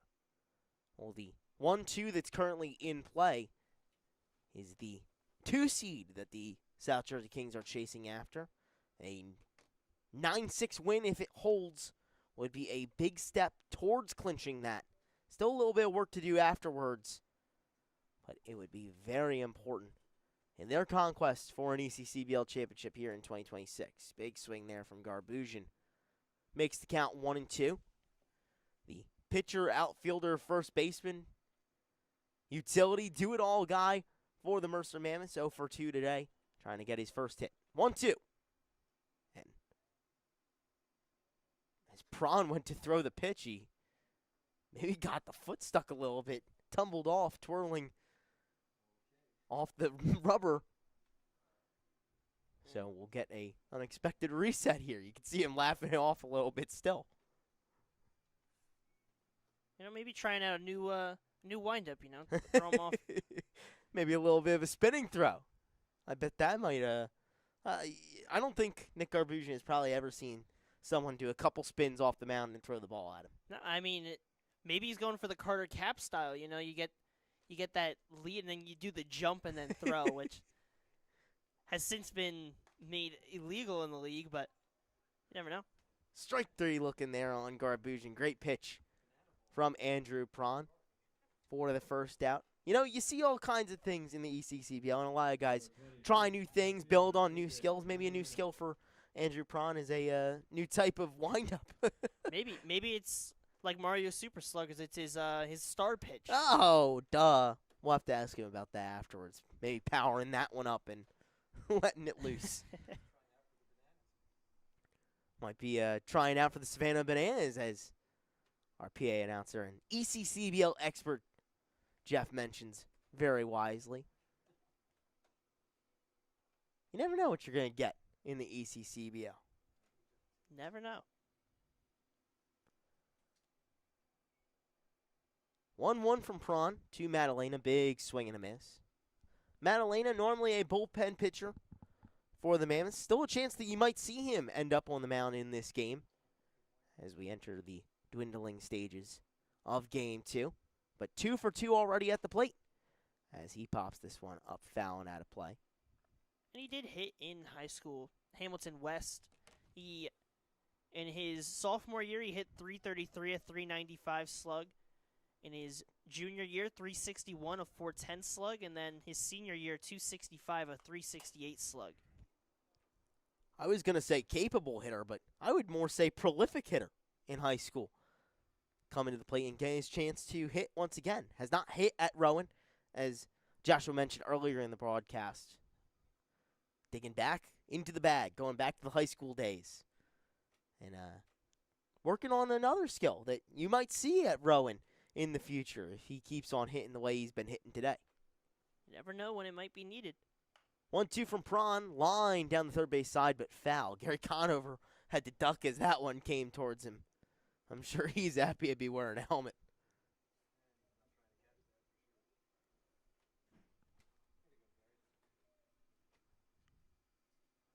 Allen steps back in for yet another 1-2. 1 out, no one on the base pass, 9-6 Kings as he pops this one up. Down the right field side, long run for Rozzi as it enters foul ground, but he's able to make the catch. Real nice play from Owen Rozzi to trail really far to his left and make the play for the second out. And it's a good understanding of the space you have. He was making sure he was looking, all right, the wall's there. We keep my arm out to brace, keep going. And then he made sure that not only did he protect himself with the speed that he was coming in, but also he made sure that he was making the catch. Just really good job overall from Owen Rozzi to steal it out in foul ground. Great job to pick that up. First pitch to Adam Clark in there for a strike. Kings trying to get yet another 1-2-3 inning. It would be the second of the 3 innings of work for Andrew Prawn.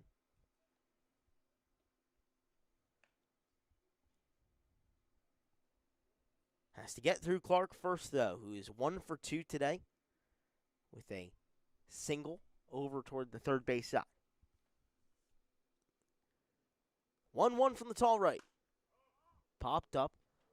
Similar play out towards the right side, and he ends up over the fence this time, unable for Rozzy to reach out and grab it. He's not quite going to reach that one. I mean, everyone gave their best shot. It's all you can do. Get to that fence and just try as much as you can to get to it, but just that bit too far. I don't know if you can hear it, but Adam Clark as well said, please let that ball get out of play as it went up in air, trying to get himself another pitch and a new lease on life. Well, let's see what he can do with it now. 2 outs, no one on the base paths. The 1-2 from Prawn. Just upstairs. That's the feeling of every hitter when you hit that into foul ground. You just hope, please, please, because it just takes the bat off your shoulders, and it just doesn't feel great to lose that chance. So for Clark, he gets to stay in the box, and he gets to stay happy. Trying to make the most of it now. 2-2 from Prawn. Outside.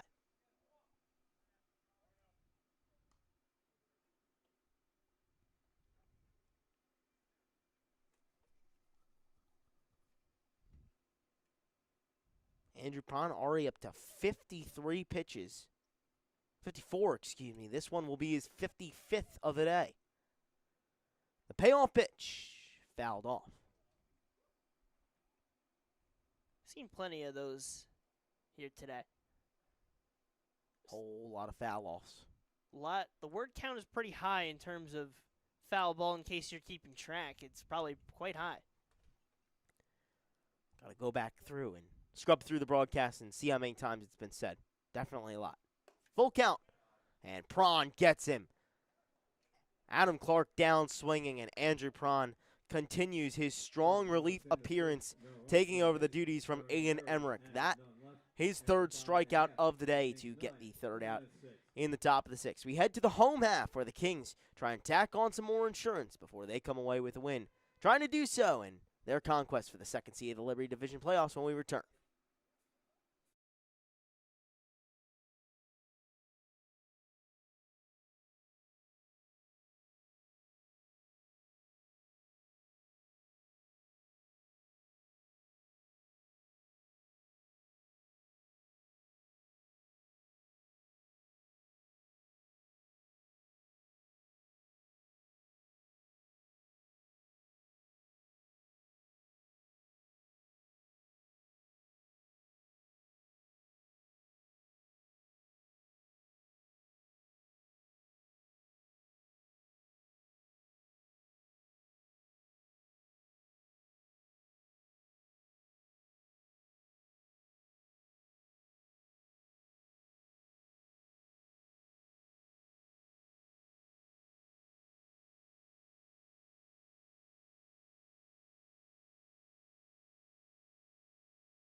Mateo Menino back out there for the bottom of the 6th.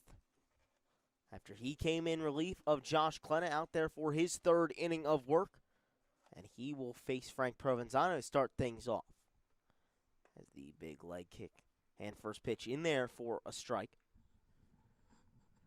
After Klena had the starting duties in Game 2 and maybe came up with a performance that he'd like to forget, Menino has been very strong. 2 full innings of work.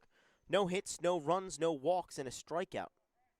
Trying to keep that up here in the bottom of the 6th. Kings up 9-6. That 3-run lead has carried them throughout this game. It was an 8-run lead, and it was a 4-run lead. Now only down to 3, as that one put the opposite way, but foul. Real close for Provenzano down the first base line. It just trailed away at the last moment, though. What a flip this game has been, because we were talking about, and it was a comment you mentioned, that it feels like this could get up to 20 runs.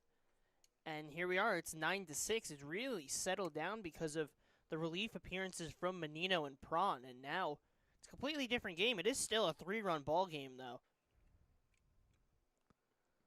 0-2 from Menino. Kicks up dirt. So the count now 1-2.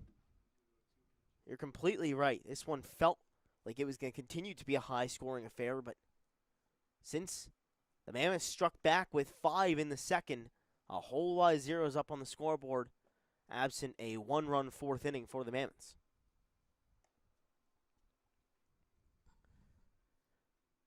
Mammoths wouldn't be too devastated with a loss. It would put them at 19-8. However, no matter what, they will be the first seed in the Liberty Division playoffs as they clinched the former ECCBL South, the Liberty Division today, in the first game of 2 against the Kings with a 5-4 victory. That one a very different game than we've seen here. That one back and forth, low scoring, and ending up with a wild finish. This one has been pretty stagnant despite those offensive explosions early on. Yeah, it was 8 runs and then 5 runs in back-to-back half innings, and then it completely flipped. 3-2 lined up the middle. Mateo Menino unable to snag it as it kicks over to Jordan Raba at shortstop. It's a leadoff single for Frank Provenzano, and the Kings already have the first step done to try and tack on some more insurance before they go out to try and close out a win. Number 6, left fielder Will Shabona. Well hit up the middle, and it just kicks off of Menino, finds his way to short, and really no chance Raba really had to get that play. So you get that leadoff base runner, and the Kings' insurance run would be huge with how this game has developed, and as we've talked about in recent times, like this game can get crazy. You never know. The Mammoths are not shy of scoring a bunch of runs, but you wouldn't expect it necessarily with how baseball trends tend to tell you. But you never know. But right now, if you're the Kings, you're in a great spot. You're leading by 3, nobody down, and you're trying to get that insurance run and get that offense back going. And the Mams were no stranger to coming away with late offensive heroics, ending Game 1 with a 2-run 7th, and then closing out with Giovanni Hallahan on the mound to clinch the Liberty Division. Trying to put themselves in a position to do that again here in Game 2 with another late-stage win. That one in there for a strike. It's the count now. 1-1 to Will Shabona, the 10 hitter in the lineup for the Kings. Single to center and grounded out in his first 2 at-bats. Here's Menino with the 1-1. Runs outside. It's Provenzano over on first that Menino keeps checking on and trying to pick off. Shabona at the plate, and then back to the top of the order for the Kings. Schwinn on deck, Bogart in the hole. The 2-1. Upstairs as well. So count now 3-1. Now we're starting to see where Menino's struggles kind of come out. He had a 2-strike count on Provenzano, ended up with a full count in Provenzano on first. And here he got a strike in the count, but then it's fallen away again, and Shabona's in a hitter's count with a 3-1 here. And that one ends up outside as well. So it's another walk issued Number 0, shortstop. by Mammoth's pitching staff. First walk issued by Mateo Menino, though. Walks were an issue in Game 1 for the Mammoths. Not as much here in Game 2, despite that 9-6 score. That only the third walk issued by Mammoth's pitching staff. Yeah, it's not a lot of walks. It's been a lot of hard contact and 3 errors, which are uncharacteristic for this Mammoth squad, but they've kind of gotten in their own way here today, and innings that could have been shorter ended up extending, and they sit here trailing 9-6. It's an unfortunate dynamic for them to hold. But as we've mentioned plenty of times, you win Game 1, you get that luxury of using this as what this league is for, developmental, getting these guys more reps, consistent reps, and get you through to the end of the season. You know that Rich Carabelli won't have his squad being complacent, but perhaps he'll give the nod to a couple guys that might not have if the Mammoths lost Game 1. It'll also give them a chance to do that as they finish out the regular season with a 3-game set against the Matrix. 0-2 from Menino runs outside, so the count now 1-2. They need all their pitchers because doubleheader here, and then you go to Tuesday, you're playing a doubleheader. Same dynamic with the Matrix. It's a lot of pitching that you have to cover. That's 2 days where you have to have 14 innings of work in the same day. Yeah, 28 full innings to try and cover in a 3-day span. Normally we'd have that extra day of rest if this doubleheader was played on a Saturday, but due to that inclement weather pushed to the Sunday. Yeah, so it's only a Monday in between this doubleheader and the next doubleheader that they're going to play, so want to preserve their arms as much as they can. Beautiful pitch there from Mateo Menino as he pulls the string on Liam Schwinn, who was previously on board 3 times today. Gets him down on strikes. Yeah, another strikeout for Mateo Menino as he gets the first out here in the bottom of the 6th. Still runners on first and second for the Kings as it brings up Jason Bogart.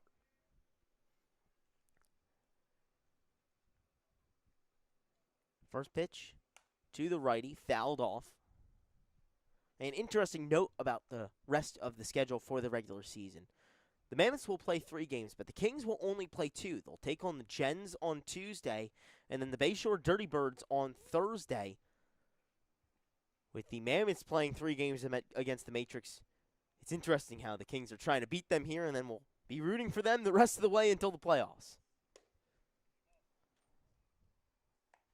And as strong as the Mammoths have been, you can't expect that they're going to pull out all 3 of those. I mean, you look at this matchup between the Mammoths and the Kings have put themselves in a position where they could split this series. So you never really know, and you really figure it's very difficult with the amount of rest that both those teams have to figure that they would have the better stuff than the Matrix in every one of those 3 games with 2 7-inning games and a 9-inning game. You'd have to expect the Matrix would at least pull one, and you never know that if the Matrix finds a groove against the Mammoths, who knows come playoff time. It could also mean that the Matrix would jump the Kings for that 2nd spot if a trail-off would happen from South Jersey. New Brunswick's currently 1.5 games behind the Kings in their pursuit for the 2 seed in the Liberty Division. Would need some help from the Kings and a couple of wins themselves to end up in that top half of the playoff picture. The Mammoths have clinched the 1st seed and the Liberty Division. The Kings and Matrix have both clinched a playoff spot. And the 4th and final slot in the playoffs is being fought for between the Trenton Capitals and the Trenton Generals. 2 Trenton teams duking it out. All comes down to what happens on Tuesday. Full count from Menino. Big swing and a miss from Bogart. Another great pitch from Menino to generate back-to-back strikeouts. And there's 2 away in the bottom of the 6th. Because of how the sequence happened today, where the Capitals, they lose Game 1, but Game 2 they get by forfeit as the Dirty Birds did not have enough pitchers. They split. And then the Generals, they get to 13 and 15. They pull out a win against the Matrix. Dan Nafziger I believe he went complete game. At least I know he went deep into that game.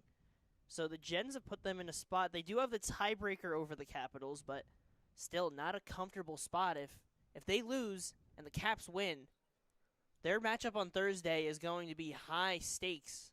It would be for the final playoff spot and make for absolute cinema right here on Jersey Baseball Nation. You can find that game at 6:30 p.m. as this one is lined out towards center. Jay Slater able to track it down for the third out. Great play from a man who's not traditionally a center fielder, making the long run and making the third out. We head to the top of the seventh. Last hope for the Mammoths here in the second game of 2 of a doubleheader when we return.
Second baseman, number 3. Top of the seventh here from Moody Park. Last chance for the Mammoths, and it rests in the top of the lineup. 1, 2, and 3 come to the plate in Williams, Raba, and Jay Slater. All due up to face Andrew Prawn back out there for yet another inning of work. He's thrown 2 2/3 so far in relief of A.N. Emmerich and has been lights out, only giving up 1 run in the process.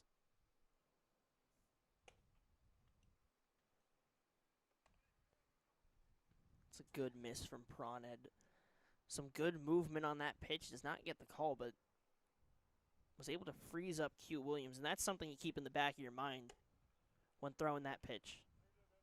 1-1 upstairs, now 2-1.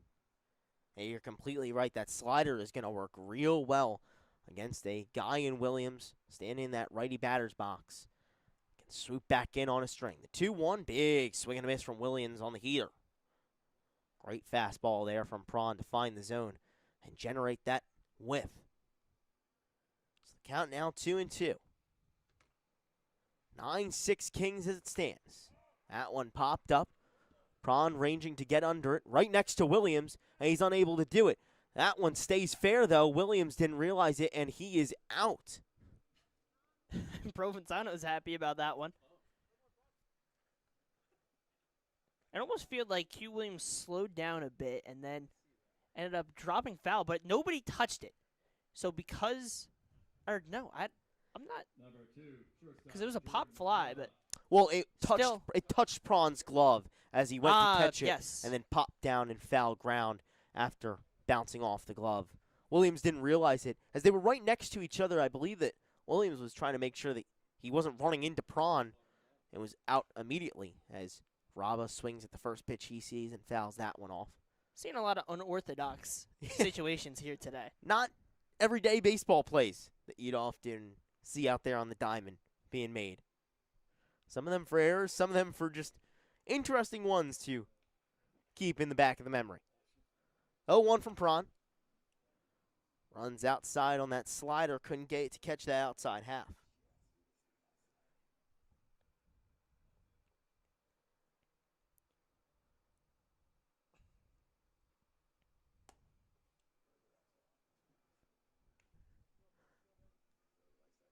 Two-one now with one out, none on. And the Mammoths still in a 3-run deficit. They've only scored in 2 of the 6 innings. This one the 7th of a 7-inning contest. That one runs outside as well. Count now 3-1.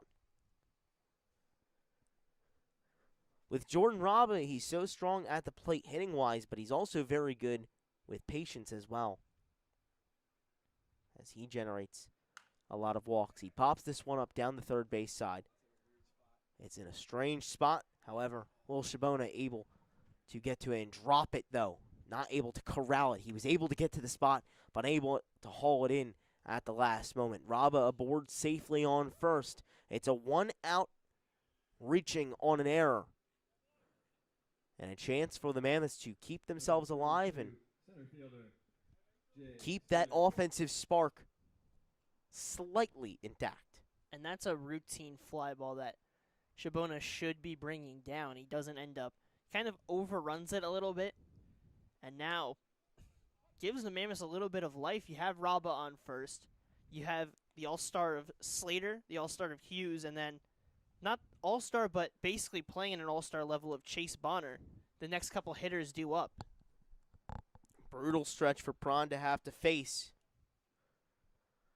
With the end of the game in sight, just got to try and get to the light at the end of the tunnel. But before that, he'll have a lot of obstacles in his way. The big one right here at the plate in Jay Slater. Very powerful hitter at the Big Ten level. 1-1. Fouled off into the fence. It's the count now 1-2 with Prawn ahead. He's up to 69 pitches on this relief outing. So basically kind of a start of its own after Emmerich's.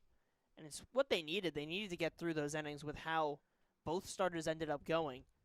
And Prawn has done an incredible job stepping in. There's a reason why he's an all-star voted on by the managers. Yeah, It's been stellar. definitely deserved that nod, as he's only given up 2 earned runs so far this season, and this being his 8th appearance of the year has been absolutely outstanding. 2-2 to Slater. This one lined over past the outstretched arm of Schwinn. Rob on his way around second. He's pulling into third safely. It's a single that puts runners on the corners for the Mammoths, and they have new life here in the top of the 7th as the tying run comes to the plate in Jack Hughes. It's a great piece of hitting from Jay Slater. He hits it hard on the line and gets through past the glove of Schwinn, and then Raba, just the effort on that play, goes first to third, and because of the speed and effort he showed, it made getting to third easy, and you have runners on the corners for Jack Hughes. First pitch to the aforementioned Hughes, upstairs and out. Yeah, the effort from Raba to recognize where the ball was, what happened, and keep his speed up as he rounds second and pulls into third is very impressive. A big reason why he's made the jump from the JUCO level all the way to D1 in the A10 with St. Bonaventure. The good old Bonnies. The good old Bonnies, another A10 guy in Jack Hughes at the plate right now, playing at Towson after a couple of really strong years at Lackawanna College. He's not shy of a big moment. We know that he's had late home runs. He's done it before. He's done it on broadcast before. Yes, just Earned player of the game for that performance, and then he's set up here as the tying run as they trail by 3 in a crazy game. I mean, it's crazy to say that after they trailed 8-0 in that first inning that they're sitting trailing by just 3 and a chance to tie it. Yeah, Jack Hughes did just that against the Kings in the first game of their other doubleheader between the Mammoths and the Kings. Had a 3-run homer to give his Mammoths the victory in Game 1 of that 2-game set. Now in a different position, finding the Mercer Mammoths behind, trying to vault his team forward to tie this game and stay alive. 2-1 from Andrew Perron. That one is lined out towards right field, and that one is down. Rozzi has a long run to get to it towards the fence. Raba is home. Slater on his way around third. He's pulling into home, and he is safe. It's a 2 RBI double for Jack Hughes, who has flipped this game on its head. It's 9-8 South Jersey, and Mercer has the go-ahead run coming to the plate. Just Number 8. well hit. Chase Bonner. Great job from Jack Hughes. He lines that one down the right field line. It stays fair. It tails away from Rozzi. Makes it easy for each of the runners to score, and you produce a 2 RBI double, and now Chase Bonner with a runner in scoring position. And this all flips just because of one error. A fly ball to left. Shabona should have had it. Drops, and here we go. The Mammoths take full advantage, and they're only down by 1. You're completely right, Josh. This is something that the Mammoths have a knack for doing. When a team makes a miscue, they jump on it in a big way. That 2 RBI double, a mammoth hit for the Mammoths. Now trying to find themselves in front with Chase Bonner at the plate. 1 for 2 in this game. Had a double in Game 1, as well as a 6 2/3 innings pitched start. And he was robbed by Owen Rozzi that second at-bat. So he still hit the ball well. It's hard to think that he wouldn't again if he gets contact. 1-2 from Bonner, fouled off. Yeah, you're completely right. Had the single in his first at-bat. Flew out towards right as Rozzi went full Superman as he trailed to his right. And then Bonner walked his last time up. Strong resume on the day. 1 out and Hughes on second. The 1-2 from Andrew Perron fouled back into the fence. Really good at-bat because of how quickly Perron got to 0-2 on Bonner. And what has he done? He's kept this at-bat going. He's extended it. He got a ball. He's fouled off 2. And he's completely flipped it to where Perron had the momentum. And now it's really evened it back up between the two. And it's a good battle. Fending off the All-Star. The 1-2 slider in there for a called strike 3. Beautiful pitch from Andrew Perron to get the second out of the inning on a strikeout looking. He retires Chase Bonner in dramatic fashion. Beautiful pitch from Andrew Perron. Now they're going to their bench. It's Buzz Gresh pinch hitting for Joel Bonner. For the Mammoths, number 30. But a huge strikeout from Andrew Perron. We know that Bonner has been incredible, and he doesn't strike out a lot. When we look at the numbers, one of the guys that is very disciplined, knows what he's looking for, and doesn't miss with the bat, but is able to get him looking. A great pitch from Perron, who's had incredible stuff. 81 pitches, though, in 3 1/3. They'll bring up Buzz Gresh coming off the bench as he lines that one out towards left. It's a long run for Shabona, and he's not going to get there. Hughes on his way around third. He'll easily score. Grush pulling into second, and he is safe. It's a game-tying RBI double for Buzz Gresh off the bench, and he's a pinch-hit hero as the Mammoths tie this game up in the 7th. Wow. Just incredible how one play can flip everything, and suddenly, where Perron was comfortable, the Mammoths, couple of extra base hits, Jack Hughes, 2 RBI double. Buzz Gresh brings him around to score. They've produced 3 in this top of the 9th, and it's the Mammoths again. You can never count them out. And that's off the bench. Like, You bring in a pinch hitter, Buzz Gresh, fresh into the box, and well hit, incredibly well hit. It was almost out. It was almost a walk-off home run for Buzz Gresh. It just landed in front of the wall. Gresh Or not walk-off, rather, with but a game-tying RBI double, born for the clutch moment, down to their last out. He ties it up, and the Mammoths have a new lease on life. All knotted up at 9, and a new arm out there for the Kings when we return. Don't miss this cinematic finish right here on Jersey Baseball Nation.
Back here for the top of the 7th, after the Mercer Mammoths tied it up. They came into the top of the 7th, down 9-6. But after a couple of crucial hits, the biggest one being the RBI double from Buzz Gresh to tie it up, the Mammoths have completely jumped on. This might be Brandon bigger. Law lines that one out towards center. Gresh on the way home. The throw is in time. Gresh is out at home plate. They get the third out. It's a perfect throw from Mason Myers to keep the game tied. What is happening? He gets the single up the middle. What a throw, to be honest. We know he has an arm, but to get the accuracy on it right at the right time, what a play. Crucial moment after crucial moment, this one going in the favor of the South Jersey Kings. We head to the bottom of the 7th, all knotted up at 9 after a beautiful throw from Mason Myers to keep this level. Make sure to stick around for this finish when we return. Bottom 7 and the Kings with a chance to walk it off.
For the Kings, third Back baseman, here for the number bottom of the 31, seventh Noah from Moody Benja. Park after an unbelievable series of plays. If you're just tuning in, let's catch you up to speed. A 2 RBI double from Jack Hughes and then an RBI double from Buzz Gresh in the top of the seventh tied this game up after the Mammoths entered down 9-6.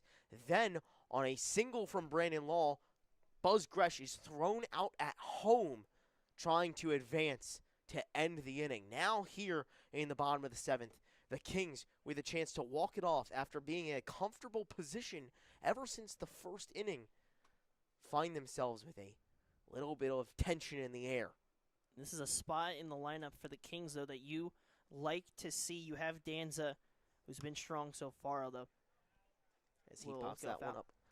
It goes foul. I was worried something was going to happen while I'm saying, and we might have to stop making definitive statements up here, because every single time we're talking, something happens. But it's Danza, Myers, McGinley, and then Jackson potentially to help himself out and really be the hero of this game. But these are the guys you want up. Danza can hit the ball well. Myers and McGinley, all some good pop, some good contact tool. That one held off on by Danza, and smartly so. And of note, speed as well. Danza has solid speed. Myers has solid speed, so potential to move guys into scoring position as well. So Menino's going to have his best stuff in his fourth inning of work. Danza lines that one out towards left. It's a long run, and it's off the glove of Garbusian as he tries to catch it.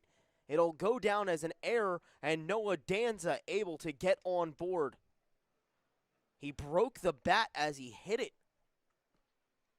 but it just trailed off at the last second. Garbusian a step away from collecting it, but it falls off the outer edge of the glove. And now Danza on board.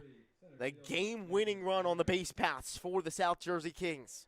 Are we going to see deja vu here? We saw Shabona boot one in left, and then the Mammoths end up having that miraculous 3-run top of the seventh, and now nobody down. Garbusian boots a ball in left. Eerily similar. First pitch from Mateo Menino as Mason Myers shows bunt. Throw over to first. He's barely in time. It was a perfect bunt from Myers as it trailed down the third base line, but Menino was able to pick it up and fire it over at the last second to get the out. He does advance Noah Danza, so his job is done. Now the runner in scoring position for the Kings that could seal this game and put them one step closer to the second spot in the Liberty Division playoffs. We don't see bunts very often in the ECCBL, but as we get to playoff time, I wouldn't be surprised if we see more sacrifice bunts. And we see right there, nobody down, perfect position, and Myers, just an incredible job. A great bunt, does his job, a nice sacrifice, and you have Danza standing on second. The Kings have utilized the sacrifice bunt a couple times already this season. That one, their fourth recorded of the regular season.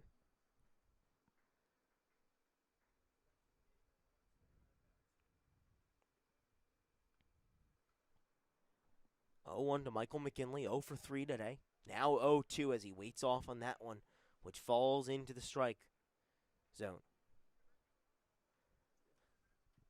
This game has had everything, just as the first one did. Two great starters out there dueling each other, and then the offense is coming to play. Now the opposite way, with the offenses, the main attraction. That one in there for strike three. McGinley can't believe it, but Menino knew it. Second out of the inning. You know who this falls to?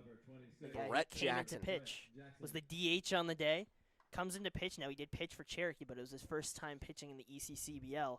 And now, he comes in, he's 1 for 3. Runner on second with 2 down. And he has a chance to be the hero not only on the mound, but at the plate as well. First pitch to him in there for a strike. Great one from Menino, which falls into that bottom half of the zone. It's Noah Danza dancing around on second, with Jackson, the lefty, at the plate facing the long righty Menino. Kicks and fires the 0-1. This one fouled off, sawed in at the hands of Jackson. Now 0-2 with 2 outs.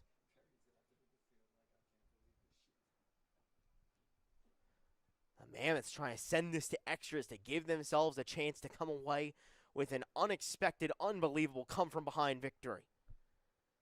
The 0-2 offering from Menino runs outside. So hard to get a read on this game. Every single moment you think you have an understanding, some new wrinkle comes and blows it out of proportion. What a crazy game. These two sides, reasons they're the top half of the Liberty Division, a stellar doubleheader they've put together here today. We've gotten two absolute classics from this 2026 regular season right here in the same day between the top two teams in the Liberty Division in the Mammoths and Kings. How will this second one finish? Mammoths took game one, the 2-2 outside. Good job from Brett Jackson to wait off on that one.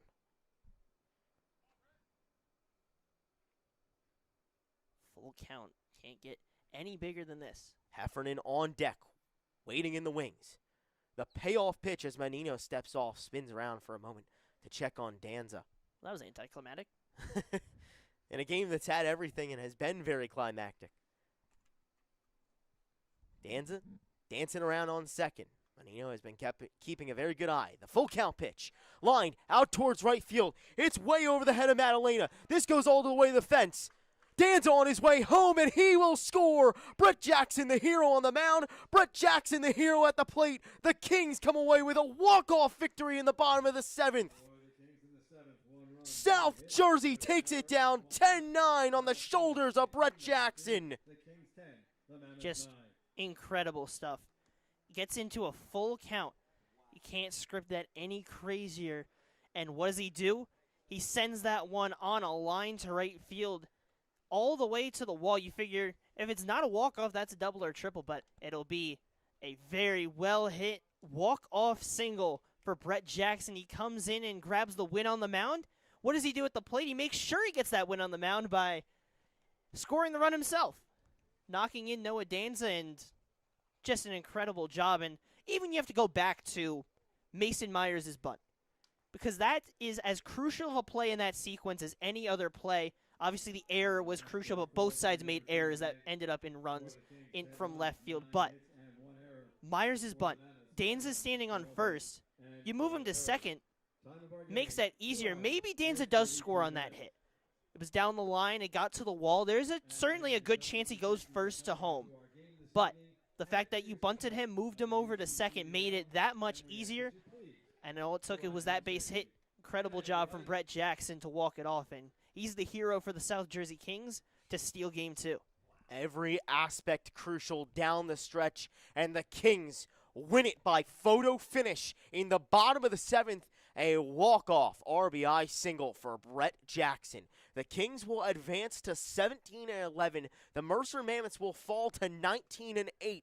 And South Jersey edges themselves closer to that second spot in the Liberty Division playoffs. Thanks so much for tuning in to this insane doubleheader where the Mammoths took game one and clinched the Liberty Division, and the Kings win it 10-9 in game two in unbelievable fashion. We'll have more ECCBL action for you on Tuesday at 6:30 p.m. right here on Jersey Baseball Nation as the regular season wraps up, the All-Star game in Quakertown on Saturday, and then the playoffs looming in the distance. Thanks again for tuning in. For Charlie Jones and my partner, Josh Yuhas. We'll see you next time. Kings take it down 10-9 with Brett Jackson, the hero.